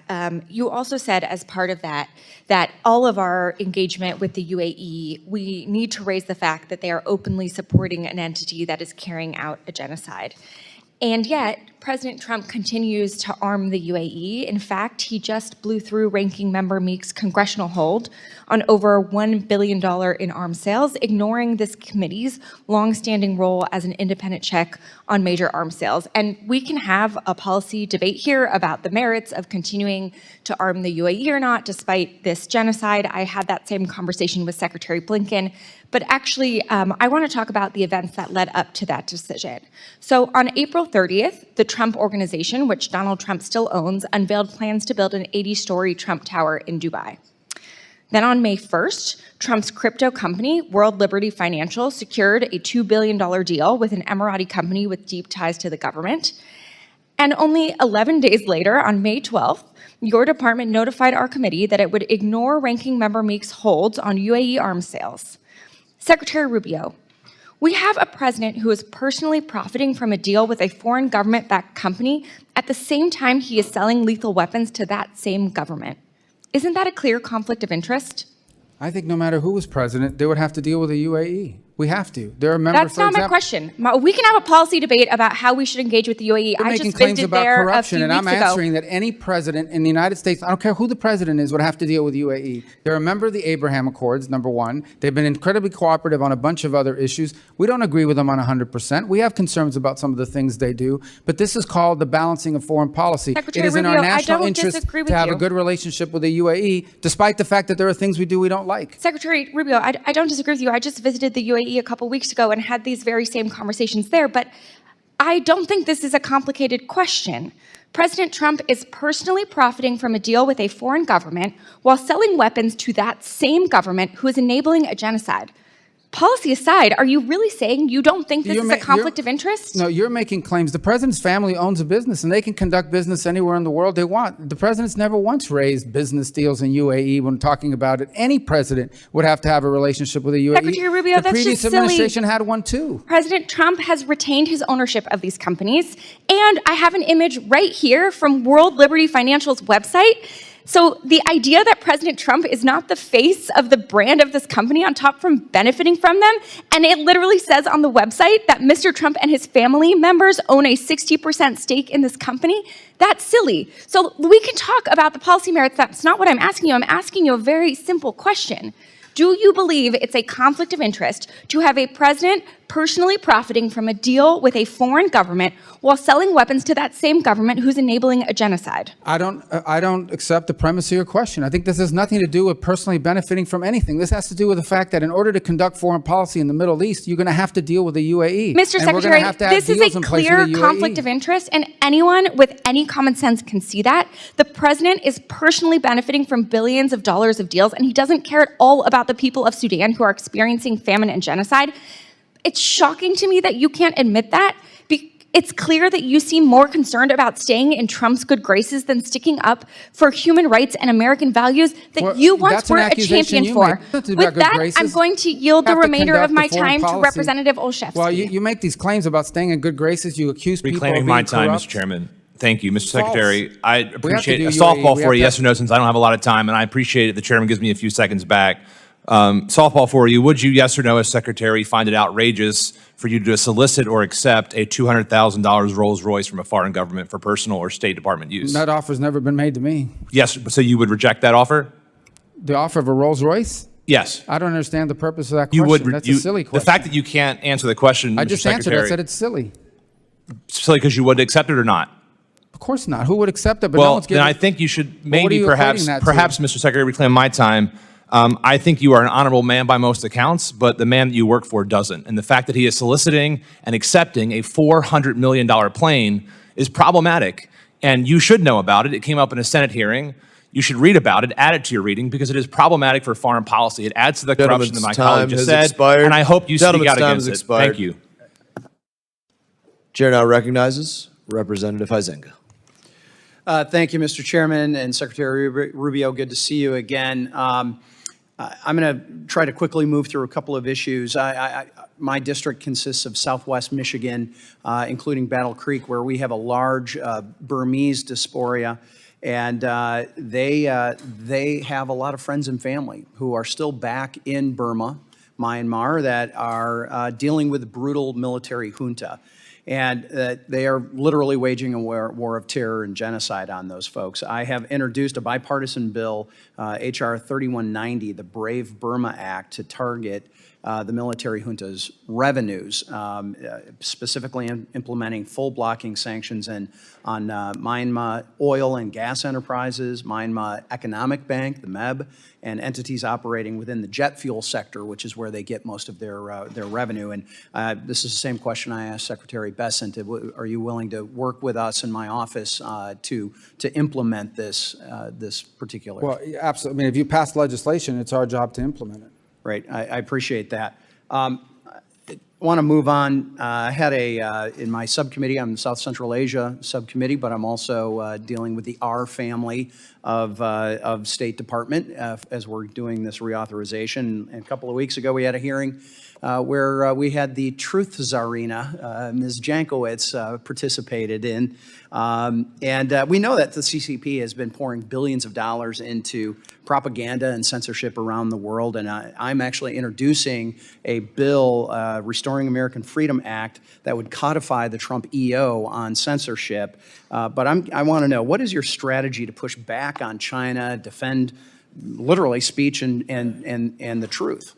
Well, I think the first thing is that we need to be strong defenders of free speech everywhere in the world, and anywhere in the world where it's being threatened, including, sadly, parts of Europe, where we're seeing truth and we're seeing free speech now being endangered. The second point I would make about it is, and we've done this in our own department, you know, we had an entity in our own department, the Global Engagement Center, that was involved, frankly, in identifying Americans. Then they would pass this information on to these NGOs that were not part of government, and they would use them to then target Americans to try to silence them or brand them or harass them. The State Department should not be engaged in that, and we closed that center. That was going to be my follow-up. You're going to make sure that that's not happening. That's the idea of codifying the Trump EO, which is why I'm moving forward on that. Real quickly, Mr. Burchett, back over here, was talking about Afghanistan, and his bill, which is a report bill, I think goes hand in glove with a bill that I've introduced, which would require a restriction of all U.S. tax dollars that are being paid in Afghanistan for things such as fees and fines and taxes. I mean, U.S. taxpayers paying taxes to the Taliban in Afghanistan. And so I'd love to, if you want to make a quick comment on that, about a necessity to end that.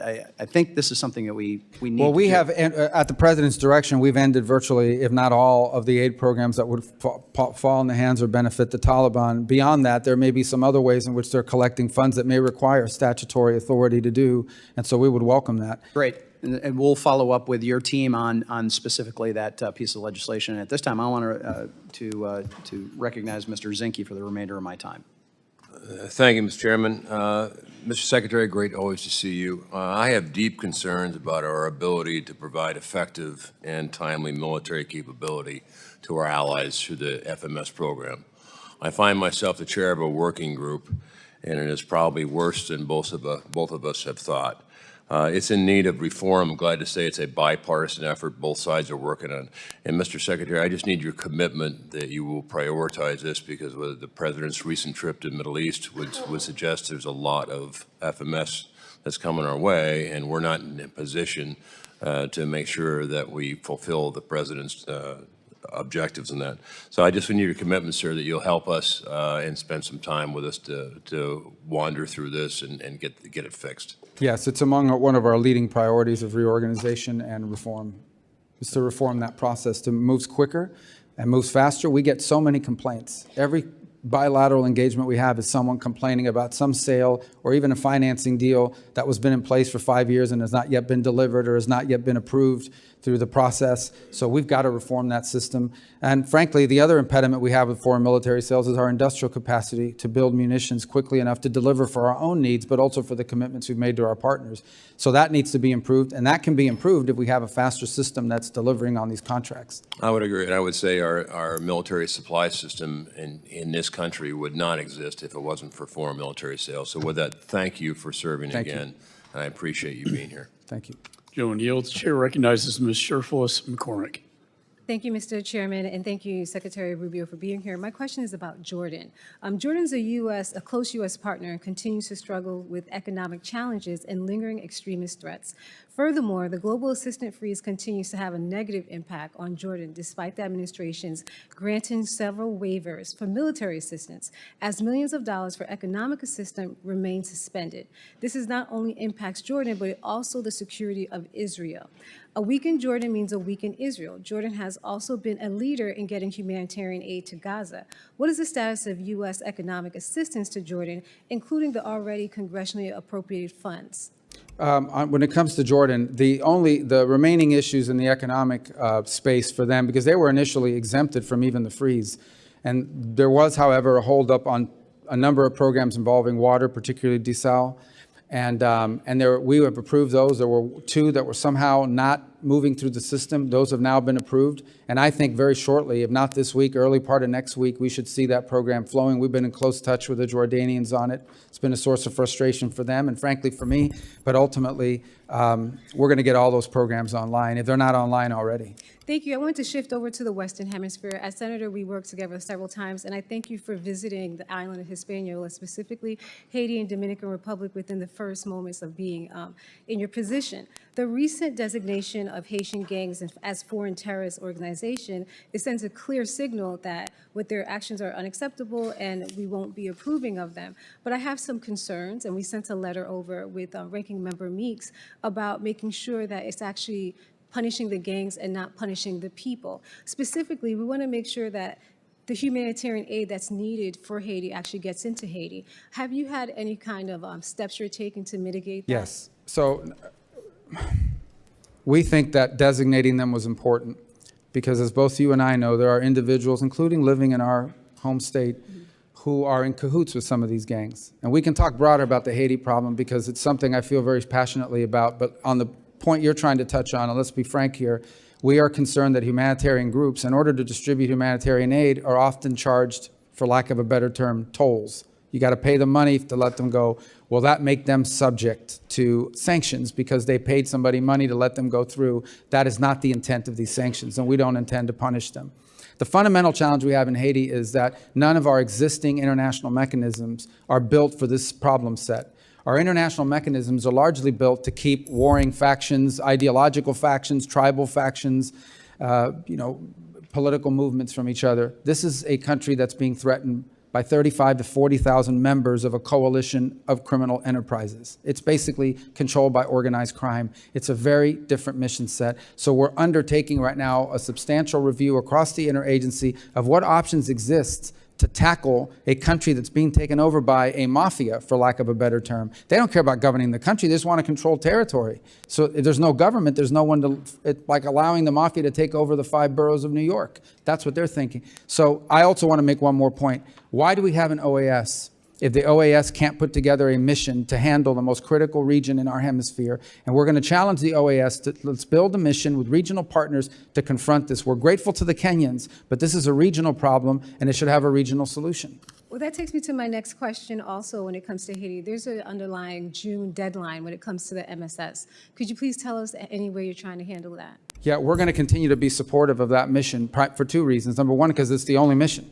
And number two, because of the Kenyans, and they've been very brave in their willingness to do it. And number three, because who's going to join a future mission if the previous mission was abandoned? But we don't believe the MSS mission is going to solve this problem. It could be part of the answer, but it won't alone be the answer. I have a lot of questions, so I'm going to run through it. The next one I want to ask you is also the biggest issue we saw with the mission is their inability to actually fight the actual gangs. Is there going to be any amendment or changes to give them the ability to fight, or is there another option you're pursuing? Well, I think there's 2 limitations. One is the mandate that's been provided to them to be defensive in posture. Unless you go out after these gangs, I mean, just to be frank, these 30, 40,000 gang members have to be eliminated, put in jail, eliminated. You got to get rid of them. As long as they're around, you won't be able to have stability in the country. The other is capacity.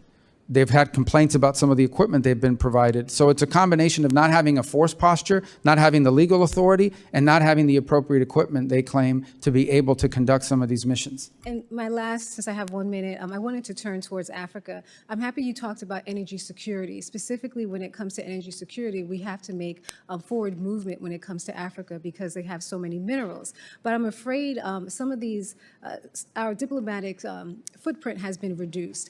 And I'm happy to hear that the U.S. State Department is going to have a 6-point plan to bolster trade, but I still have concerns. So I wanted to ask you a few questions to see if you'd be able or willing to support this. Increasing funding to support commercial diplomacy, would you support that? We want to increase commercial diplomacy. I don't know if we need more funding to do it, but we can certainly, we certainly want to make it a higher priority.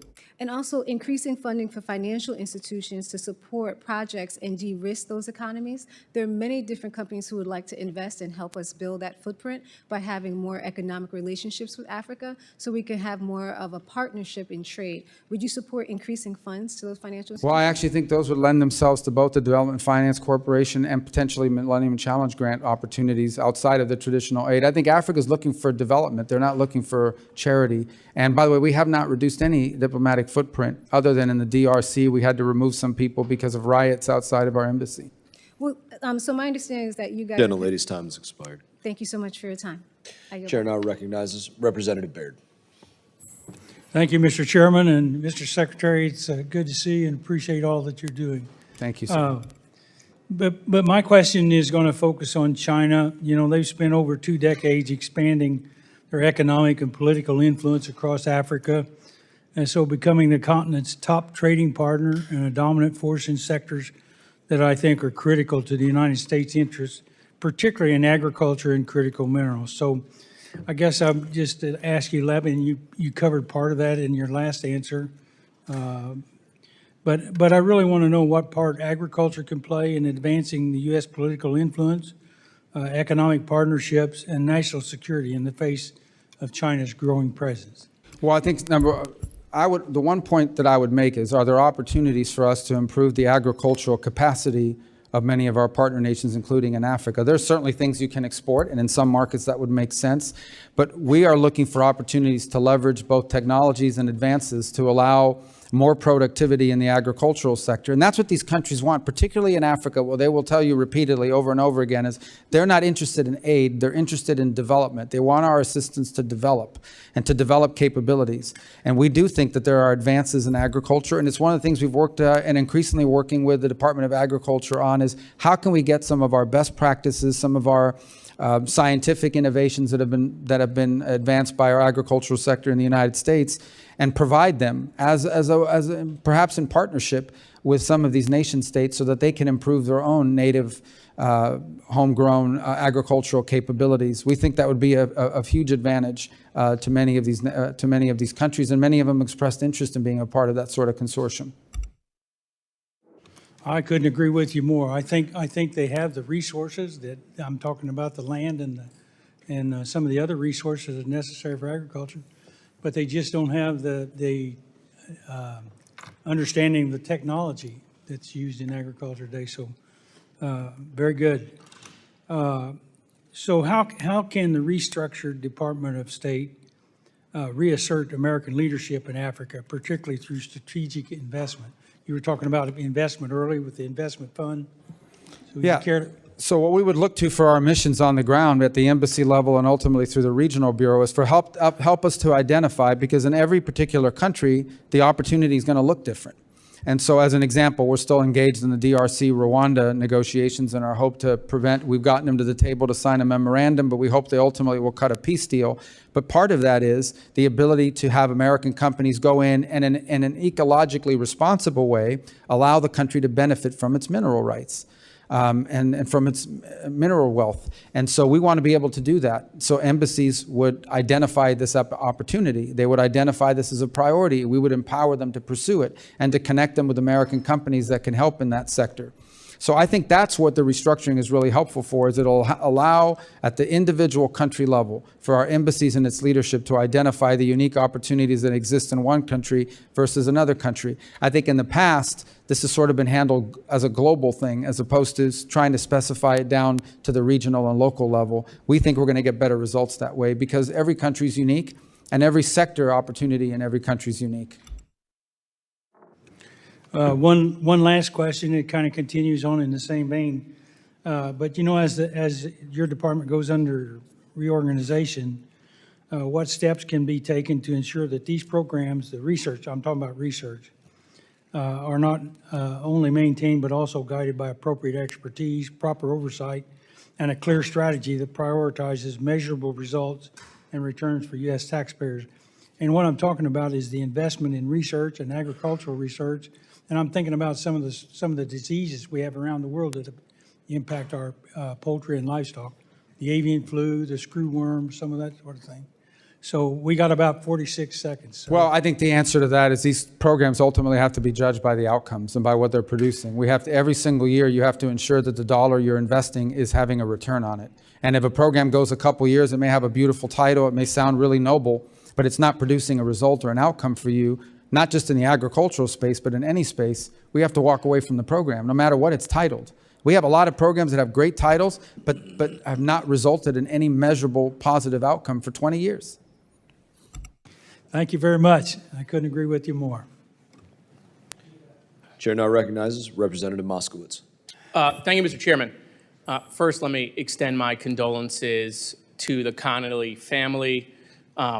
Jerry's wit will be missed in this Congress. And so in the spirit of Jerry, let me say, Mr. Secretary, that I am deeply disappointed and find your performance as the National Archivist extremely underwhelming. And just for the record, we don't get to confirm here in Congress, but if we did, I would have voted against your confirmation as the National Archivist. That vote never happened, so. I know. I want to talk about Iran for a second, okay? I'm deeply concerned about the language that I'm seeing from the isolationist wing of the party. And I've been kind of shocked that the administration seems to be tougher on Canada, Greenland, than they are on Iran. The Ayatollah insults our president. If the language coming from the Ayatollah was coming from Canada or Greenland or the EU, the president wouldn't stand for it. Yet he allows it from the Ayatollah. Is it your recommendation? I understand that you can't guarantee what Trump would or would not do, but it is your recommendation to the president that he sign no deal that allows Iran to keep enrichment? Well, here's the answer to that question is the president has made clear that Iran will never have a nuclear weapon. He's also been clear, and I think you've seen this in statements over the weekend, for example, that Ambassador Witkoff did on television and the like, that if you have an enrichment capability at any level, you are but steps away from nuclear weapons. Of so I course. think that's why the no enrichment piece is so important. Right, of course, and that was the issues that many people had with the JCPOA, is they felt that it kept the enrichment capability along with ballistic missile capability, which Iran now has, okay, a delivery system. And so what I'm trying to figure out is, you know, there are many players in this, and I'm going to ask about those, but is it your recommendation, should the president ask of it, I assume he would, is it your recommendation to the president that he sign no deal that keeps their ability to enrich? Yeah, and he doesn't need that recommendation because he's already said that. Okay. Is it the vice president's position in your conversations with VP Vance that he also does not believe Iran should have any enrichment? Well, I'm not capability? going to describe our conversations, but I can tell you the vice president is completely aligned with the president in his foreign policy. So that is his position then? The position that they shouldn't have enrichment. Yeah, is that the vice president? If they have enrichment, then they will have a weapon, or at least there'll be a near, and everybody in the administration has been consistent on that. Okay, what about Mr. Witkoff? Is it his position that Iran should not be able to have any enrichment capabilities? He has said so in public interviews as recently as this weekend, that this is not an enrichment deal, what level Iran gets to keep enrichment. What they have said is if Iran wants a civil nuclear program, like they want to have nuclear energy, there's ways to do that. Other countries have done it without enrichment. That opportunity is available to Iran if they seek it. They haven't been interested in it because they want to keep enrichment. That's the crux of what we're facing here. So any deal the Trump administration is not going to look anything like JCPOA. Is that your position? The Trump administration has been very clear that Iran will not get to enrich because if they enrich, they're a threshold nuclear power. Okay. I want to shift for a second. There was just a leak that is now national news that Israel is poised to strike Iran. Where did that leak come from in the administration? Do we know what department leaked that? Is that being looked into? Well, I'm not aware of the leak that you're discussing. I'm obviously, I wouldn't discuss intelligence matters and even verify whether it's even true. I also don't think it's a mystery, though. Irrespective, I'm not talking about the leak, I'm not talking about the news story, that Israel has made clear that they retain the option of action to limit Iran from ever gaining a nuclear capability. I don't think that's a mystery, but I wouldn't comment, if I had read the article, I wouldn't comment on intelligence matters, confirm or deny them. As far as leaks are concerned, I don't know. I read stuff in the news every single day that I look at and say, I don't know where these people are coming up with. Well, I mean, they're given polygraph tests in FEMA to determine where leaks are coming from. That's been well reported and not disputed by anyone in the administration, that they're literally going employee, sitting them down, putting them up to a polygraph, putting them up to, you know, an oxygen monitor, trying to test their heart rate to figure out if they're leaking to the media. Is that sort of same application that is happening in FEMA going to be applied to the National Security Team and to the State Department to figure out who is leaking? As far as I'm aware, we've not conducted any polygraph tests at the Department of State. Maybe we should, but we haven't. Okay, all right. So I just want to be clear, because there is a lot of confusion depending on the day, the week, and a lot of the reporting that's coming out.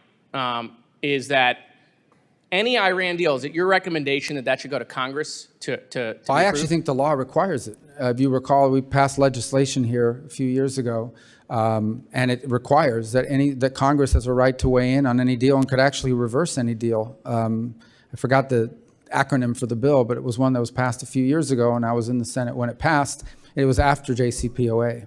Okay, thank you, Mr. Chairman. I yield back. Chair now recognizes Representative Barr.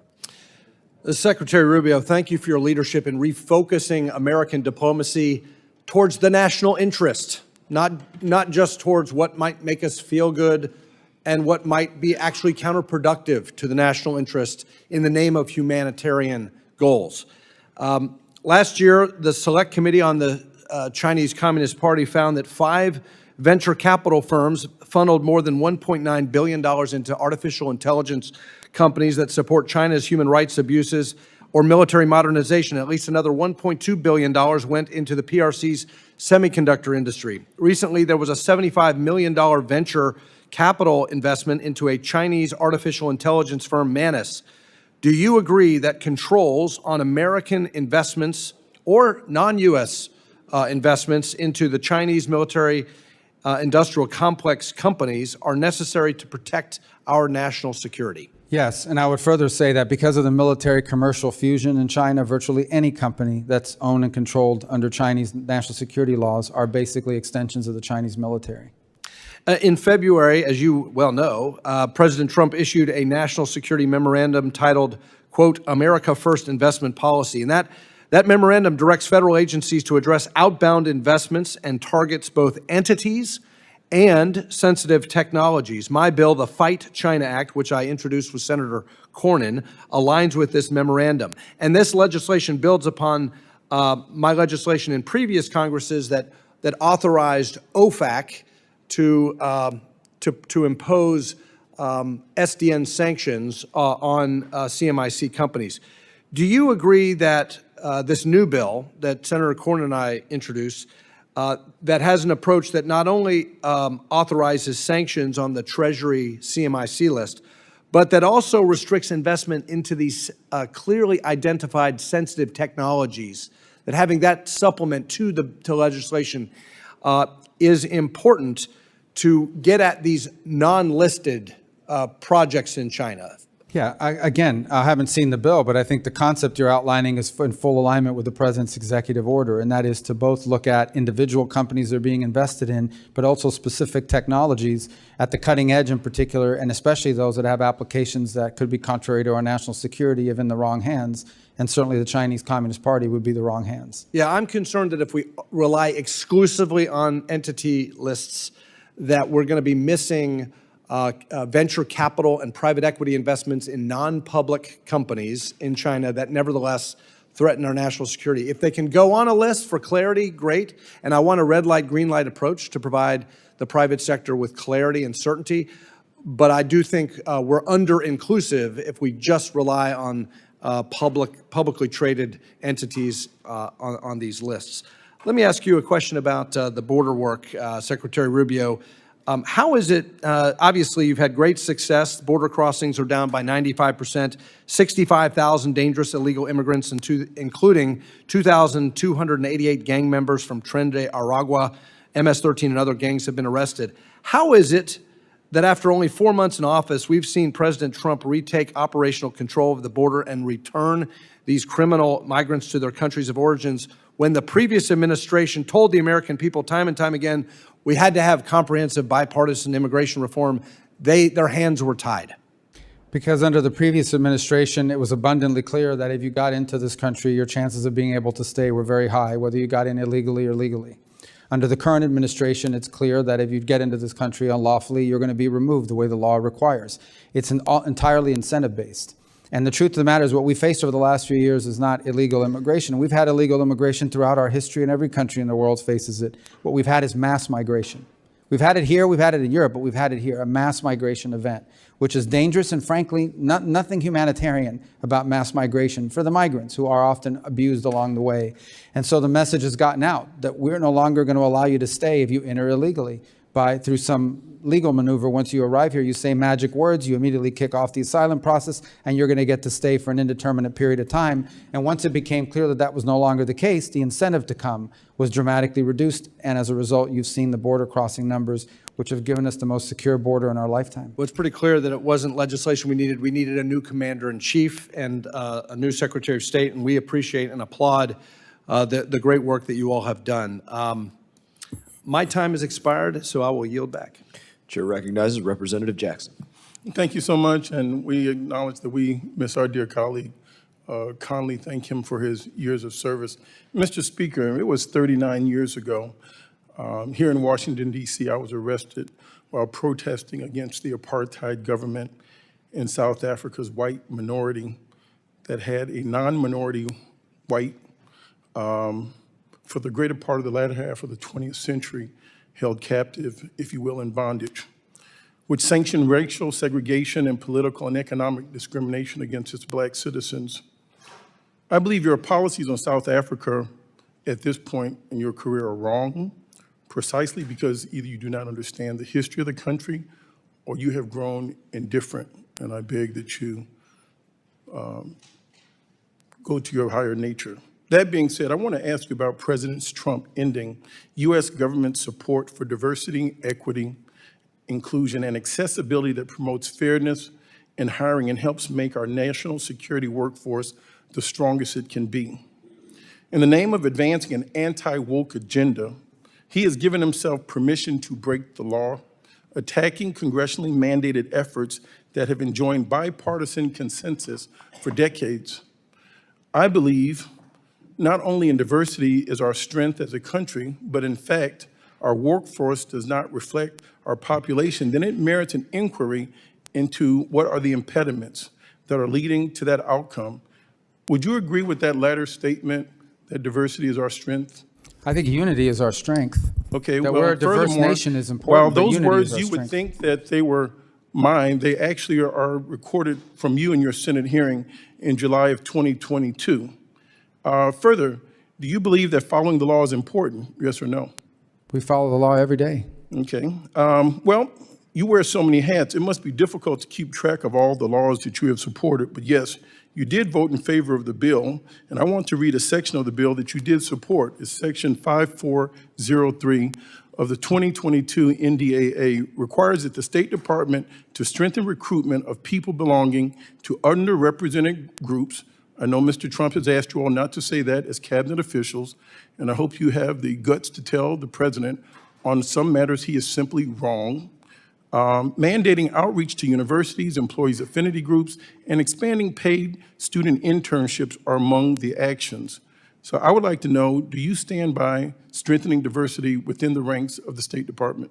I stand by hiring the best people to do the job, irrespective of their background, the race, color, So you're going creed. against the That's very the law American that you way. had once supported, which I find highly contradictory and hypocritical. I hope that you would have the courage of your convictions, be the Marco Rubio, the senator that we knew, and not the Secretary of State that is now capitulating to that of a tyrant and that of Donald Trump. At this point, I would like to yield my balance of my time to that of the Honorable Sarah McBride, and I thank you so much for your time. The president was elected, as far as I recall. I've yielded my time, sir. Thank you, Representative Jackson. Thank you, Mr. Secretary, for joining us. We've talked a bit about the administration's proposed almost 84% cut in the international affairs budget, not just the USAID budget, but the international affairs budget, which includes the State Department. But I want to hone in on one line in particular, which is a 71% cut in the account that includes international disaster assistance. Now, we got a glimpse into what this reality would look like if this budget was implemented back in March, when the administration, when the U.S.'s response to a devastating earthquake in Burma was dwarfed by China's response. I think China's response was about 15 times greater than our response. Now, after that, we sent a letter to you that unfortunately we did not get a response to, asking several questions about the administration's decisions to essentially turn our back on the people of Burma. Now, as you said, foreign assistance, including international disaster assistance, is not a charity. It's a strategic investment. And when we were not there in Burma, it allowed China to fill the void. So I guess my question is, did you advise the president then, or are you advising the president to make decisions that pull the United States back from the world stage and allow China to play the good cop, eat our lunch on the international aid stage, and increase China's soft power? China spends even now a fraction of what we spend on foreign aid. It's not even close. It's a laughable difference. As far as Burma, the reason why we did respond to Burma, the problem is that the junta there hates us and they're pro-China, and they were still bombing their own people right after the event happened. As you, as a senator, Time has expired. I yield back, Chairman. Representative Davidson is recognized. Thank you, Chairman. Mr. Secretary, thank you for being President Trump's Secretary of State. People back home love you, think you're doing an awesome job, and they would want me to relay that to you, and I certainly feel it as well, so thank you. Secretary Rubio, Ukraine has been one of the largest recipients of U.S. foreign aid. We've given Ukraine well over $200 billion in aid since the war began, since Russia invaded them, and I've voted against all of it. Despite Zelensky's claims that, quote, when it's said that Ukraine received $200 billion in support to the Army during the war, that's not true. We received about $76 billion. It's significant aid, but it's not $200 billion. You know, Mr. Secretary, I actually am concerned that President Zelensky is right. You know, as I chair the Committee on National Security and Illicit Finance, I'm highly concerned that there's a lot of illicit finance there. Frankly, Republicans tried hard in the Senate and in the House to get a special inspector general there. But when you see things like that, there's a lot of concern. We know the previous administration wasn't following the money. Will you commit that you're following the money, and can you give us an update? Yes, obviously, all of our aid is going to be analyzed. We have inspector generals. We have a particular inspector general on that account that will look at all of that spending. And if we ever identify misappropriation or movements around, then we will certainly address it. But I think the broader point, and is the one you make, is that we've provided extraordinary amounts of assistance to Ukraine, but this war now has to come to an end. There is no military solution to this war. It only ends in a negotiated settlement. And the sooner it ends, the less people are going to die, the less money is going to be spent, and the less destruction there's going to be. And that's the president's number one priority: end the war once and for all. For 3 years, no one did anything to end it. And he is doing more than anyone ever has, and he's the only one in the world that can. Now, obviously, it'll take two sides to agree to it. But the president has expended and we should be very proud that we have a president that's pursuing peace and not new wars. I introduced the Define the Mission Act when they first went to war, because normally that's what you do first. Tell me what you're trying to accomplish, and then I can tell you whether I agree with the kind of resources you're asking for. We never could pass that. We never got a clear answer from the previous administration. So thank you for leading this effort on behalf of the president to define the mission, that we will help secure a peace. And one of those big steps was a minerals deal. I want to be clear that that agreement on minerals with Ukraine doesn't include security guarantees, does it? There are no military guarantees, correct? Yeah, thank you for that. And I just want to turn now, as the founding chairman of the Greenland Caucus, to another area where we have the opportunity to talk about minerals, not just Arctic security, but Arctic opportunity, in a place where maybe it would make sense to include security guarantees. Could you give us an update on the administration's thinking about Greenland and the importance of that relationship? Well, the administration's view is twofold. Number one, we respect the sovereignty and self-determination of the people of Greenland, and whatever they decide they want to do and what direction they're going to go. And number two, that Greenland is critical to global security because of its location, its geopolitical importance. That is not new. That has been known, and that has been viewed for a very long time. It's why we've had a military presence there since since before World War II, but certainly since then and during the Cold War. It is located in a part of the world, in the Arctic region, that we believe is going to become increasingly important in terms of global security. And we don't want to see Greenland fall under the influence of China or Russia or any other potential adversary. We want to ensure that it remains safe and it's strategically important, and that's his primary view. He views it as critically important to global security. Yeah, it's well said, Mr. Secretary. Thank you for that. And our caucus would love to work with you and the State Department and whomever you designate to work with on Greenland issues in particular. We've been in touch with people there, people in Denmark, and really look forward to Helping from the legislative perspective support the administration's objectives there. You highlight China, and they are working with Canada and the European Union to really counter what the U.S. and the administration are trying to do. And I'm really concerned about that relationship with China. I think one of the cornerstones of American strength is the power of the U.S. dollar as the world's reserve currency. As we talk about stable coins and the future of money, China is trying to counter that. Could you talk about the future of money and the role of China? Well, obviously, China is trying to create an alternative world order that they dominate. And we obviously are not in favor of that and will not allow that to happen. And one of the best things that we can do is get our own fiscal house in order. Yeah, well said. You know, I think the future of money is one of the most important debates that we're having. China has implemented an Orwellian central bank digital currency. They're trying to impose that in the United States. And unfortunately, they have allies. People in our own government that want to build a central bank digital currency, link it to digital ID. I will submit that we are not going to counter China by being more like China. And I think, you know, the administration for leading with that, saying we're not going to embrace a central bank digital currency here and working to bolster the strength of the dollar as the world's reserve currency. Thank you. My time has expired, and I yield back. Recognize Representative Stanton. Thank you very much, Mr. Chairman. Before I make some remarks, I just want to say, as was said earlier, Jerry Conley, who we lost today, a great member of this body, a passionate advocate for the people of Virginia, particularly public servants working in the federal workforce. He was a mentor to so many of us who came into Congress after he started, and just one of the greats, and he will be missed dearly. Mr. Secretary, thank you very much for being here today. In 2016, you warned, quote, "The world without American engagement is a world none of us wants to live with," unquote. I couldn't agree more, and I bring it up today because the threat from China has grown, not just due to global shifts outside of our control, but because of political choices by this administration, short-term moves with no thought for long-term consequences. The Chinese Communist Party has spent years claiming America is too divided to lead and too unstable to trust. When you became secretary, many of us hoped you would help lead the fight to combat this propaganda, because that's exactly what you did so well serving in the United States Senate. For example, Mr. Chairman, without objection, I'd like to submit for the record the August 2023 op-ed written by then Senator Rubio on this very subject. Without objection? Yeah. Secretary Rubio, in this op-ed, you wrote that strong, credible deterrence against Beijing is the best way to keep, quote, far-flung controversy from impacting our way of life. You added, quote, "If there's even a hint that the United States will not honor its security commitments, it will encourage Beijing to engage in more hostility to test our resolve." I thought your framing was especially smart here because you weren't just warning about policy. You were making the case for credibility. And I couldn't agree more with then Senator Rubio. But here you are today as Secretary Rubio presenting a very different record.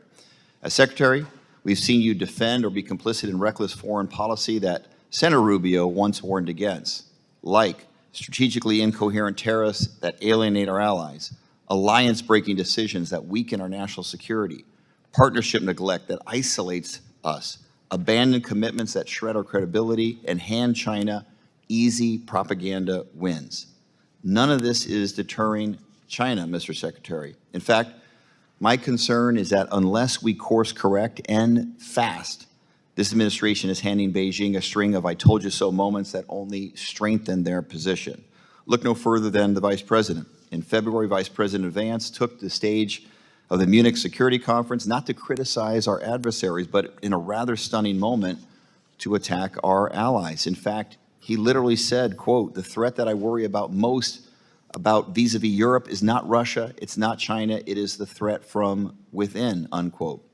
And just last month, the Ipsos global poll found that U.S. favorability fell in 26 out of 29 countries in just 6 short months. It's also the first time in the poll's history that more people now view China, not the United States, as the world's most positive influence.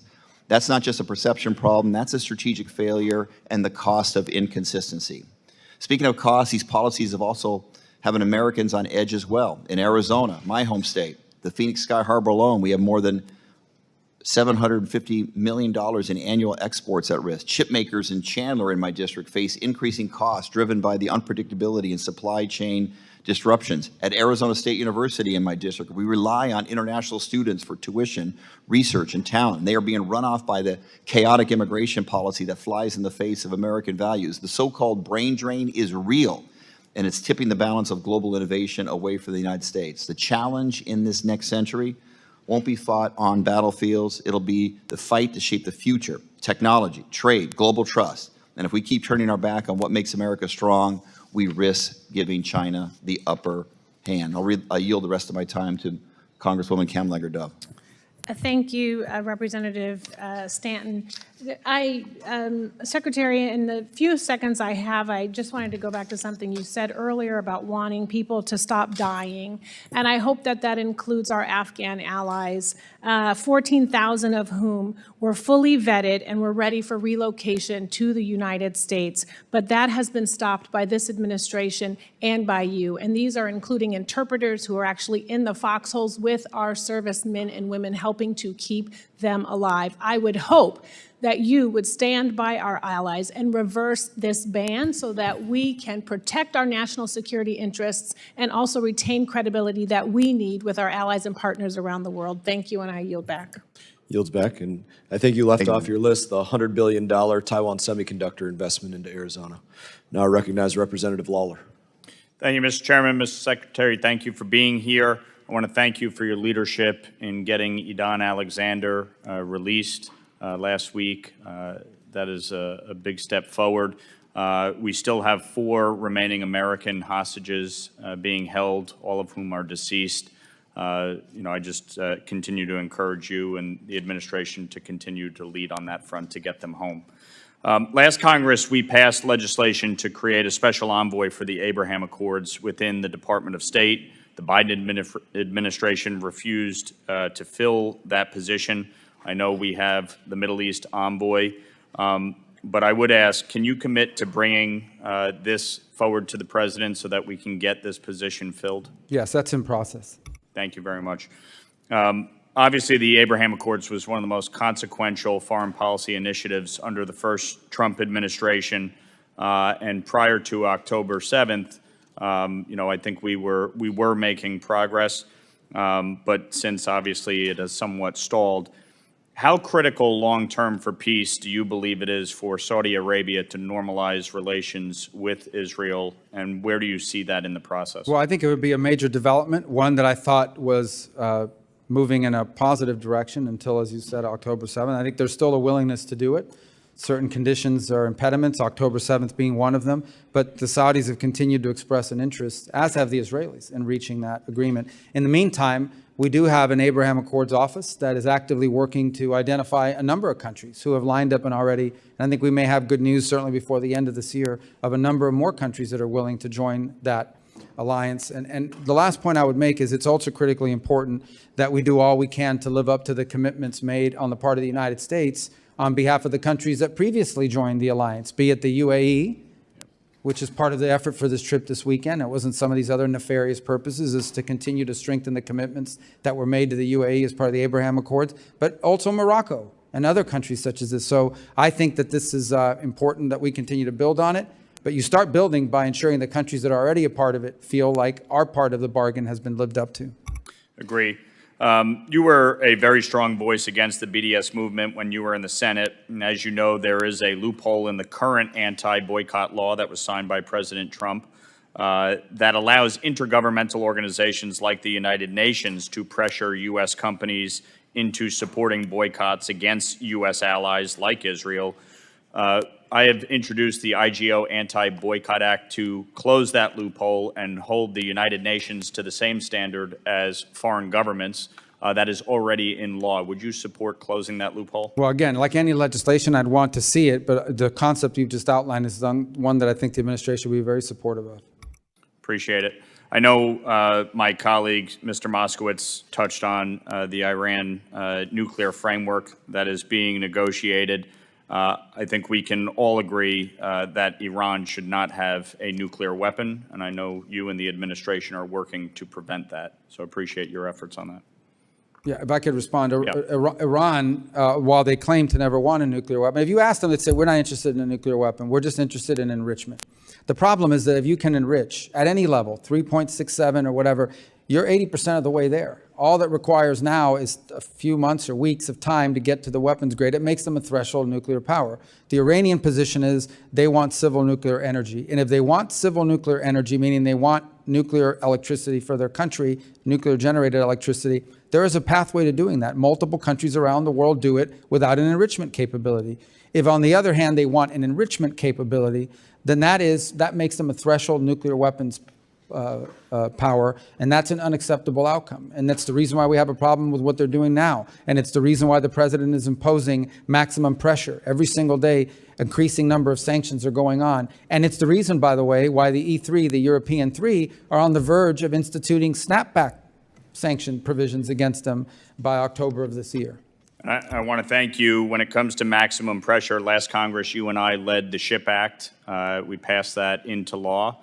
And this administration has already taken significant steps to enforce the SHIP Act, as well as the Iran-China Energy Sanctions Act, to go after the financial institutions facilitating the trade. We previously, in a markup, passed the Enhanced Iran Sanctions Act to expand the authorities. Would you support that effort to continue to provide the administration with enhanced capabilities to crack down on this illicit oil trade? Absolutely. Very good. Thank you, Mr. Secretary. Thank you, Mr. Chairman. Representative Costa. Thank you very much, Mr. Chairman, for this important hearing today. I, too, like many of our colleagues here today, mourn the loss of our dear friend, Jerry Connolly, and our thoughts and prayers go to him and his family. Mr. Secretary, there are a couple of different issues I want to touch upon here that have been raised, but I would like clarity on. First of all, would you agree that the transatlantic alliance, the partnership post-World War II, has been a hallmark of freedom throughout the world? Yes, and it continues to be a strong feature of our foreign policy. Yes. You said that you had not discussed post-closures as it relates to those in Europe as part of your overhaul of the State Department. 4 are in France, 3 are in Germany, 1 in Italy, 1 in Portugal, 1 in Brazil, not Europe. But and then I thought you said that no determination has yet been made with those post-closures? No, there was an article. Some of these are cultural places, like, I forget the exact ones, but they're not even embassies or consulates. But they're not being closed, but I don't know where these things are coming from. I mean, people are putting stuff out there. Now, if you could respond with a letter on that point, I would appreciate that. Sure. Well, I can tell you this. If the we find a Consul post General that's I know in wasteful, we'll Portugal close it, but is we our haven't- oldest. What's that? And the Consul General's post in Portugal is our oldest historically. I don't know where that's coming Well, from. I mean, that's okay. a press report. We'll clear that up later on. Mr. Secretary, America has been the beacon of light for democracy, post-World War II certainly, and almost every president has been used as a voice of a defender of democratic principles. Do you agree that China and Russia are our adversaries today, along with Iran, I might add? I think both, well, there's no doubt in the case of China seeks to replace us on the world stage as the world's most powerful country. In the case of Russia, they clearly do not support a world order in which the United States plays the role it's currently played, so they're an adversary in that front. In the case of Iran, they're a threat to regional peace. I wouldn't say they're a global threat, but they're an increasing threat. No, I understand. And I would even go further. I consider today modern-day Russia a syndicate masquerading as a country with a mob boss called Putin. And so in these negotiations, I want to do a comparative analogy.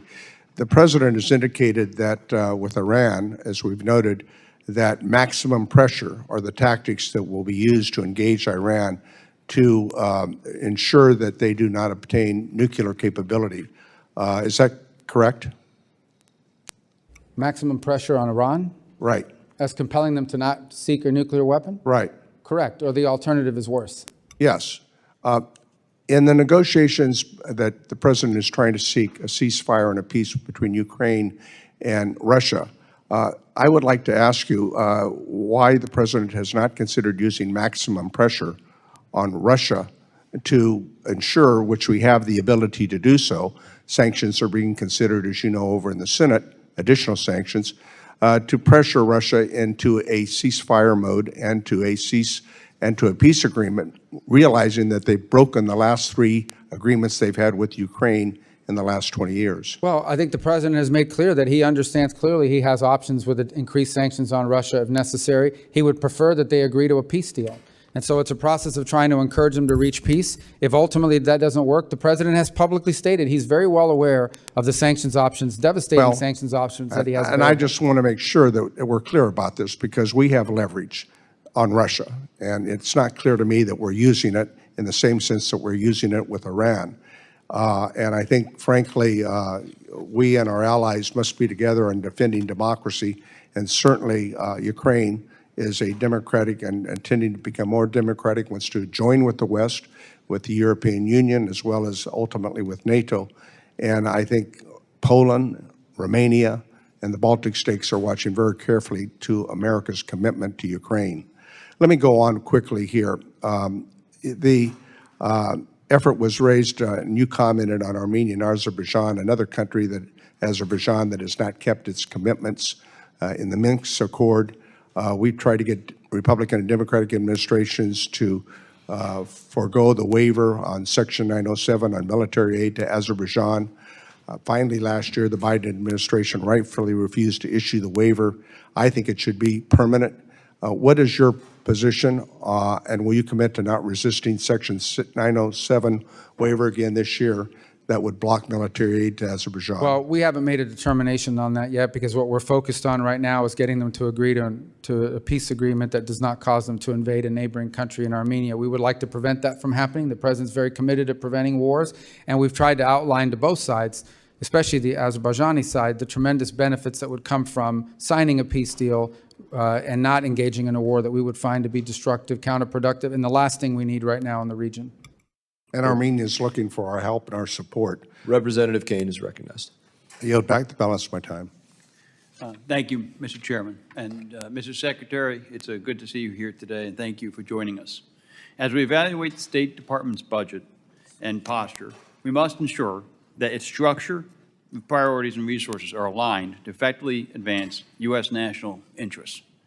That includes ensuring global health assistance is targeted, transparent, and focused on delivering life-saving care where it is needed most. PEPFAR has been an incredibly successful global health program over the past 20 years, and it's something that America should be proud of.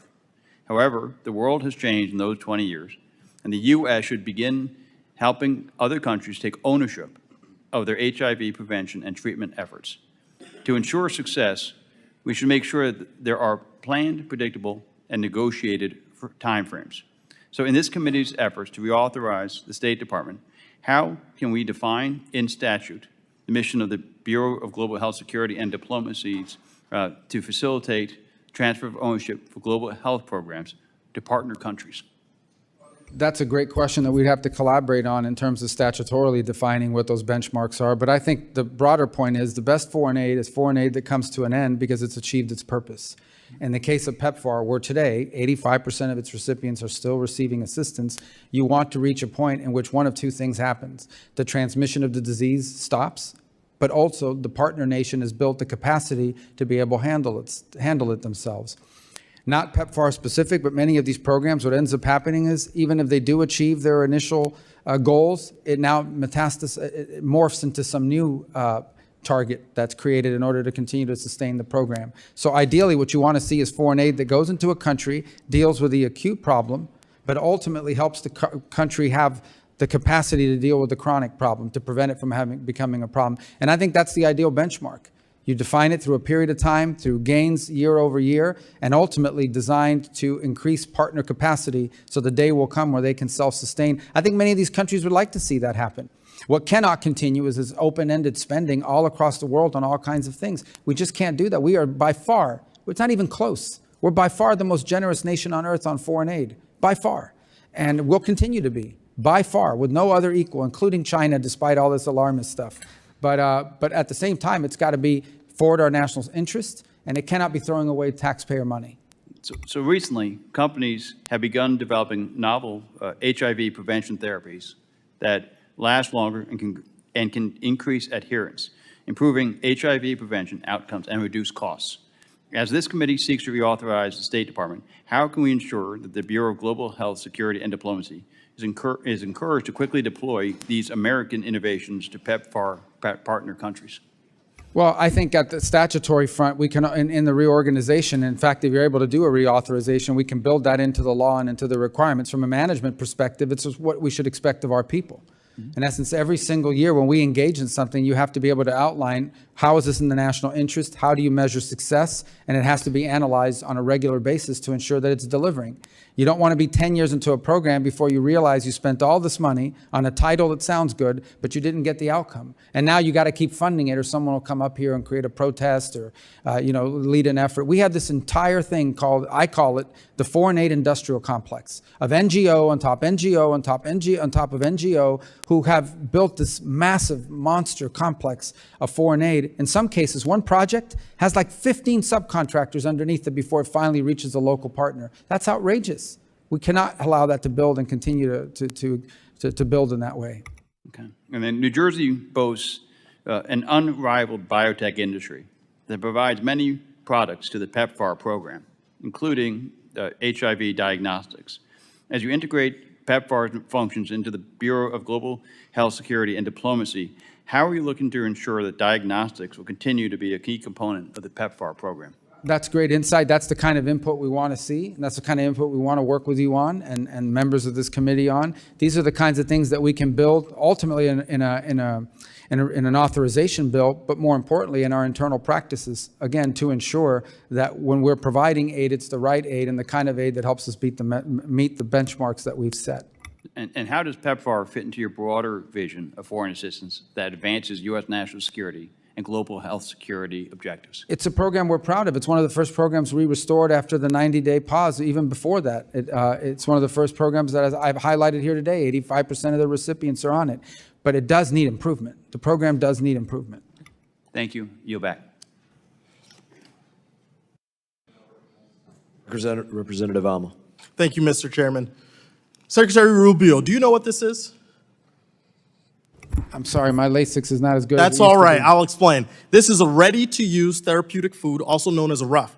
It's produced in the United States by Adesia Nutrition in Rhode Island and Manna Nutrition in Georgia from American-grown farm products. A single box that I have right here of this miracle product can save a child from dying of severe acute malnutrition in only 6 to 10 weeks. Now, since January, you have promised over and over again that foreign aid freezes will not include life-saving assistance. RUF saved the lives of children who are starving around the world. Do you agree that this product is life-saving aid?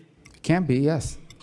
Well, Secretary Rubio, the World Food Program estimates that 8,000 children die from hunger every day. Until last Friday, over 123,000 RUF boxes were purchased for Sudan, but were sitting in Rhode Island in a warehouse because of State Department delays. So my question for you is, are you doing everything you can to keep starving children from There was dying? no State Department delays to that being deployed. There may have been other delays, but it wasn't State Department. There were State Department delays.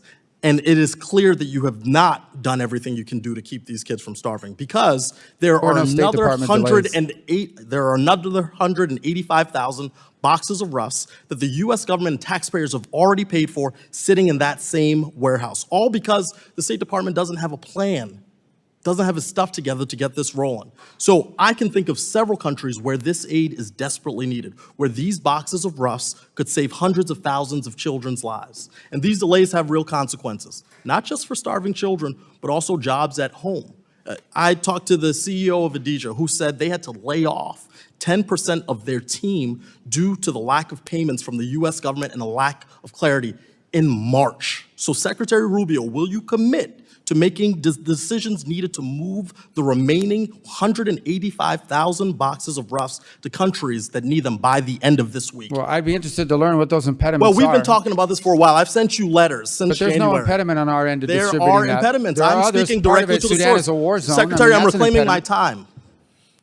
This exists as a impediments. problem, and you have not acted. That's false. And maybe it's the case that you have too many jobs, because I know it's the case. It must be a lot to be the National Security Advisor, the National Archivist, or the head of USAID. That's a lot. I is. understand a lot of footballs. You a football player, that's a lot of balls to catch.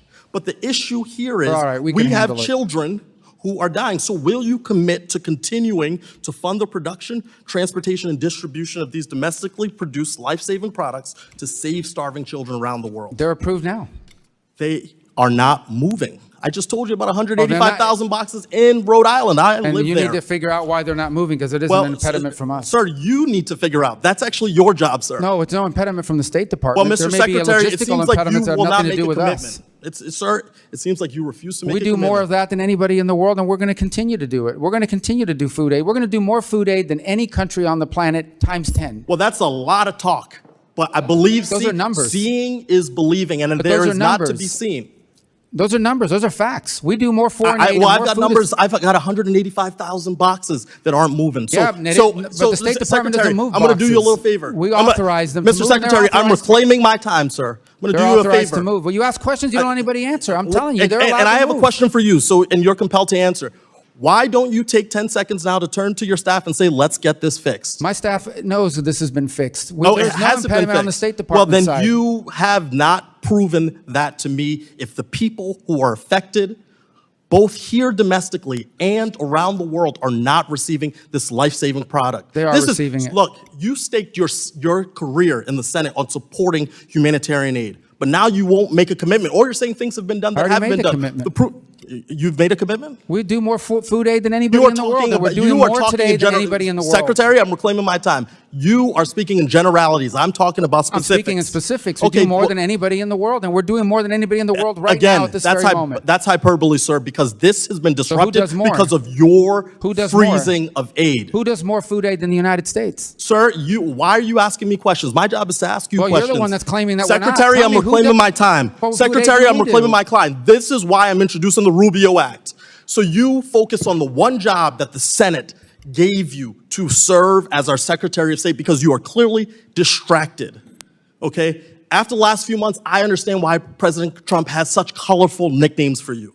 You're obedient. You're following the rules. You will do anything the president tells you to do without regard for the law, the Constitution, America's security, or standing as a leader in the world. Unlike you, I do not fear crossing Donald Trump. I refuse to give up on these children. I will be calling you once a week until you take action to fund RUF and actually prove that you're doing this job to make sure you know how many children have died on your watch. Will you pick up my call? No children are dying on Will our you watch. pick up my call, sir? Pick up your call? When I call you to check in on your progress. Our Gentleman's progress time is has already being expired. made. We already do Representative more than Mills is anybody in the world. recognized. No, but he's made some strong accusations here. We're doing more than anybody in the world. That food is being distributed now, and he knows that. Very good. Representative Mills is recognized. Thank you, Mr. Chairman. First, I can tell you I won't be reclaiming any time, Secretary. I will make sure that you have the opportunity to answer questions. I think that you've done an amazing job. I think that well before you actually became Secretary, when you were sitting in the Senate, you proved yourself as a leader in foreign affairs. I can remember you and I, when we were campaigning in 22 together, we were at an event with Ron DeSantis in my district. And we sat and talked about foreign policy, and you're one of the most knowledgeable people I've ever met with. So thank you for stepping up to the challenge. I also want to go ahead and rebut a couple of things, because I believe, as you do, that history, an understanding of history, and the understanding of our 7 articles, 27 amendments in our Constitution is what makes you a good legislator and a good member of the federal government. They keep talking about this $400 million plane gift to Qatar, and you tried to answer this multiple times, but I want to paint some history here. In 1945, U.S. President FDR gifted a Douglas DC-3 to King Abdulaziz, which marked the beginning of civil aviation in Saudi Arabia. This airplane is nothing more than a reason to complain about the president that knows how to advance U.S. interests. And it's actually more about trying to conflate optics with actual outcomes. This is a long-standing history, and so I just want to go ahead and let people know what that actually is. Now, as you know, I was one of the first members of Congress to go to Syria after the fall of the Assad regime, met with the incoming and transitional government, with al-Shara, with al-Shabani, and with his transitional government. I absolutely support the idea of lifting the sanctions on a conditions metrics base, which is allowing them to not only rebuild Syria, because for those of us who understand history, the road to Damascus travels through Baghdad. We know there's twin and sister cities, and we know that the stability of Syria ultimately impacts the outcome and the stability of the region. I think that what al-Shara has done to show inclusivity and plurality is commendable in the beginning. I mean, he has one of his ministers who is a female Alawite who I spoke with who said, I have full authorization, not just window dressing. He has actually talked about the plurality and inclusiveness of the government and its elections to guarantee that the Druze, the Alawites, the Christians, the Muslims, and all who are there will actually be a part of the incoming government and elections. He's also working with Israel to speak right now, where he's blocking weapons transports through Syria into Lebanon from Hashd al-Shaabi, the Iranian-backed militia, to try and make attacks against Iran.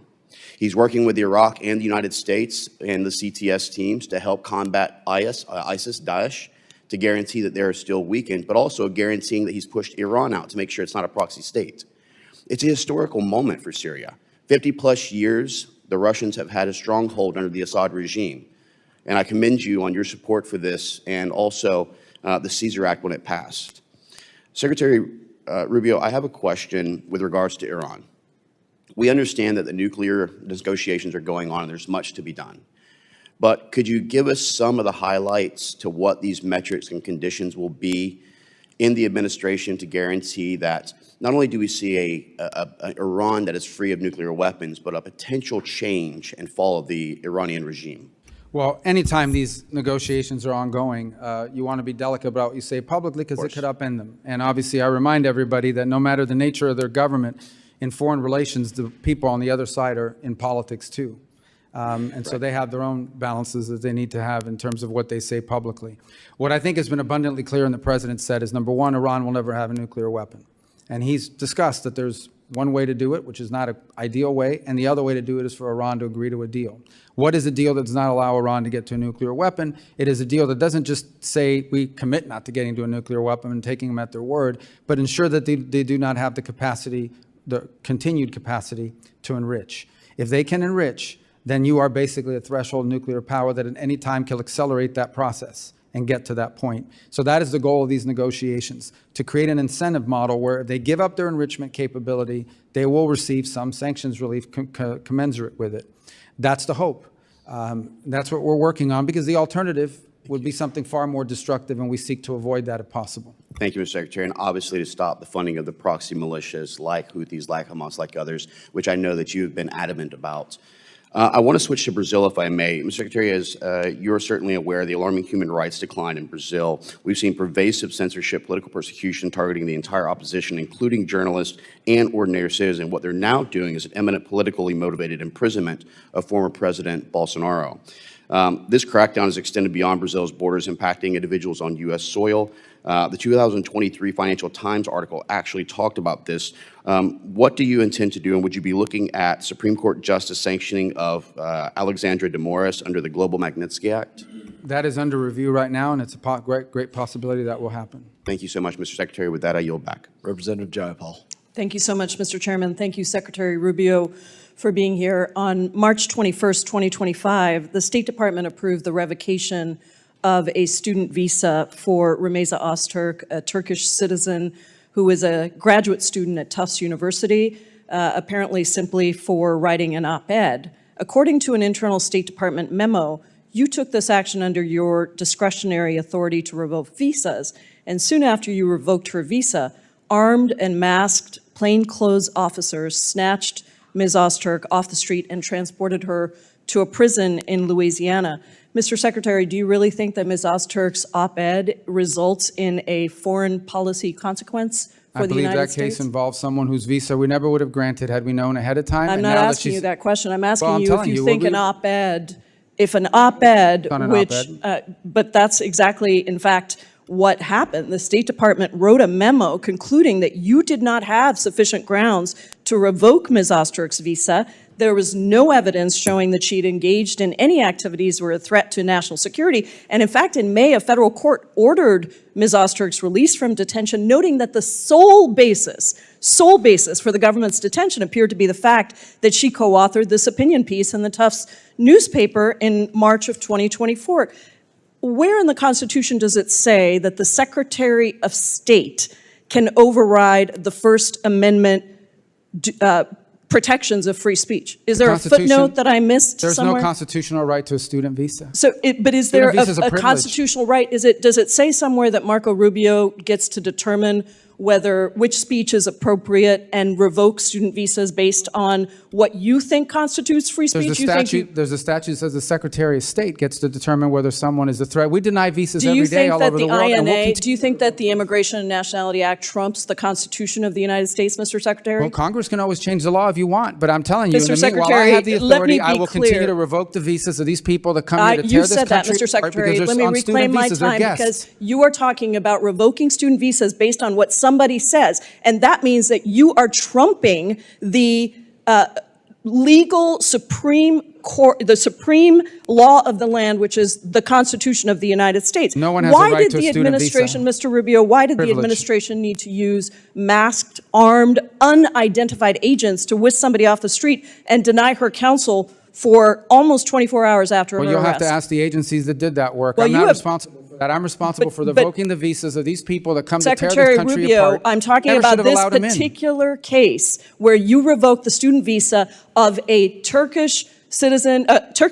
who was a graduate student who wrote an op-ed that you didn't like. And suddenly you allowed for masked men to whisk her off the street. And you have multiple jobs, apparently. You're the national security advisor as well. So don't tell me it's not your job who snatches her off the street. We don't do If the these snatching, are but I can tell you we legitimate- do the visa Let revocations, me and ask we're you gonna about keep the doing them. national security consequences of people, masked men on the streets, snatching people off the streets. If these are legitimate law enforcement agents carrying out proper arrests, why are they hiding their identities? Because then radical crazies will try to hurt them. So Because you we know so from you we've think that seen- U.S. agents who have almost always gone without face coverings, even when they're arresting I some can't of the speak most to law some of enforcement the functions. We're country's not a law most enforcement dangerous agency. criminals, suddenly have so much to fear from a graduate student who wrote an op-ed that they need to be masked? Again, Is that that law accurate? student was a guest in the United States on a student visa. No one's entitled to a student visa. So We you deny revoked her visas every student day, visa and we will revoke and based continue on to an revoke op-ed, visas. which trumps the supreme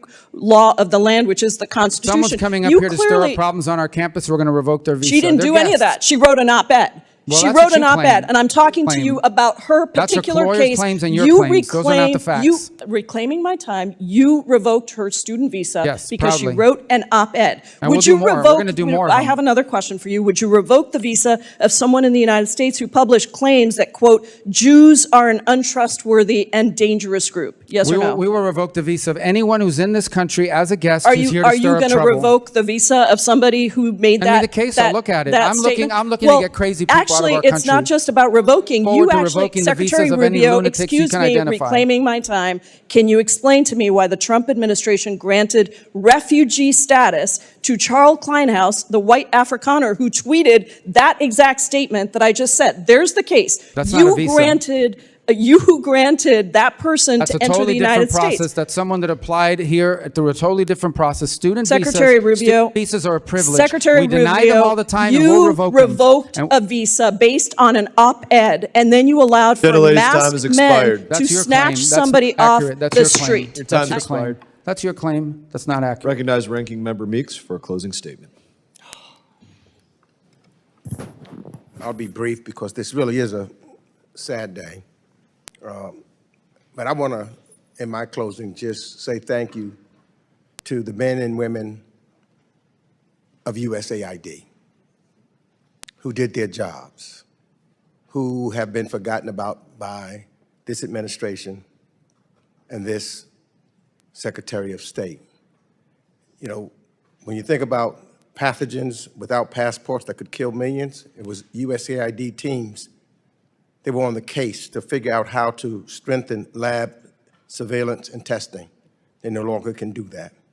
When you think about more than a decade of gains by authoritarians and oligarchs, USAID teams were building new tools to help independent media survive and to provide insurance so anti-corruption and NGOs could fight back against specious lawsuits. They've been all wiped out, all of those organizations. When you think about the extreme weather caused by climate change that was wiping out livestock and farmland and driving the mass migration of millions, it was USAID teams were helping scientists and farmers experiment with different varieties of drought-resistant seeds while hustling up private sector partnerships to stay ahead of devastating droughts. This is who USAID was. This was the same organization that Senator Rubio was supporting and talking about when he traveled. And to come here today and to hear his remarks and not even, well, he did say one good thing.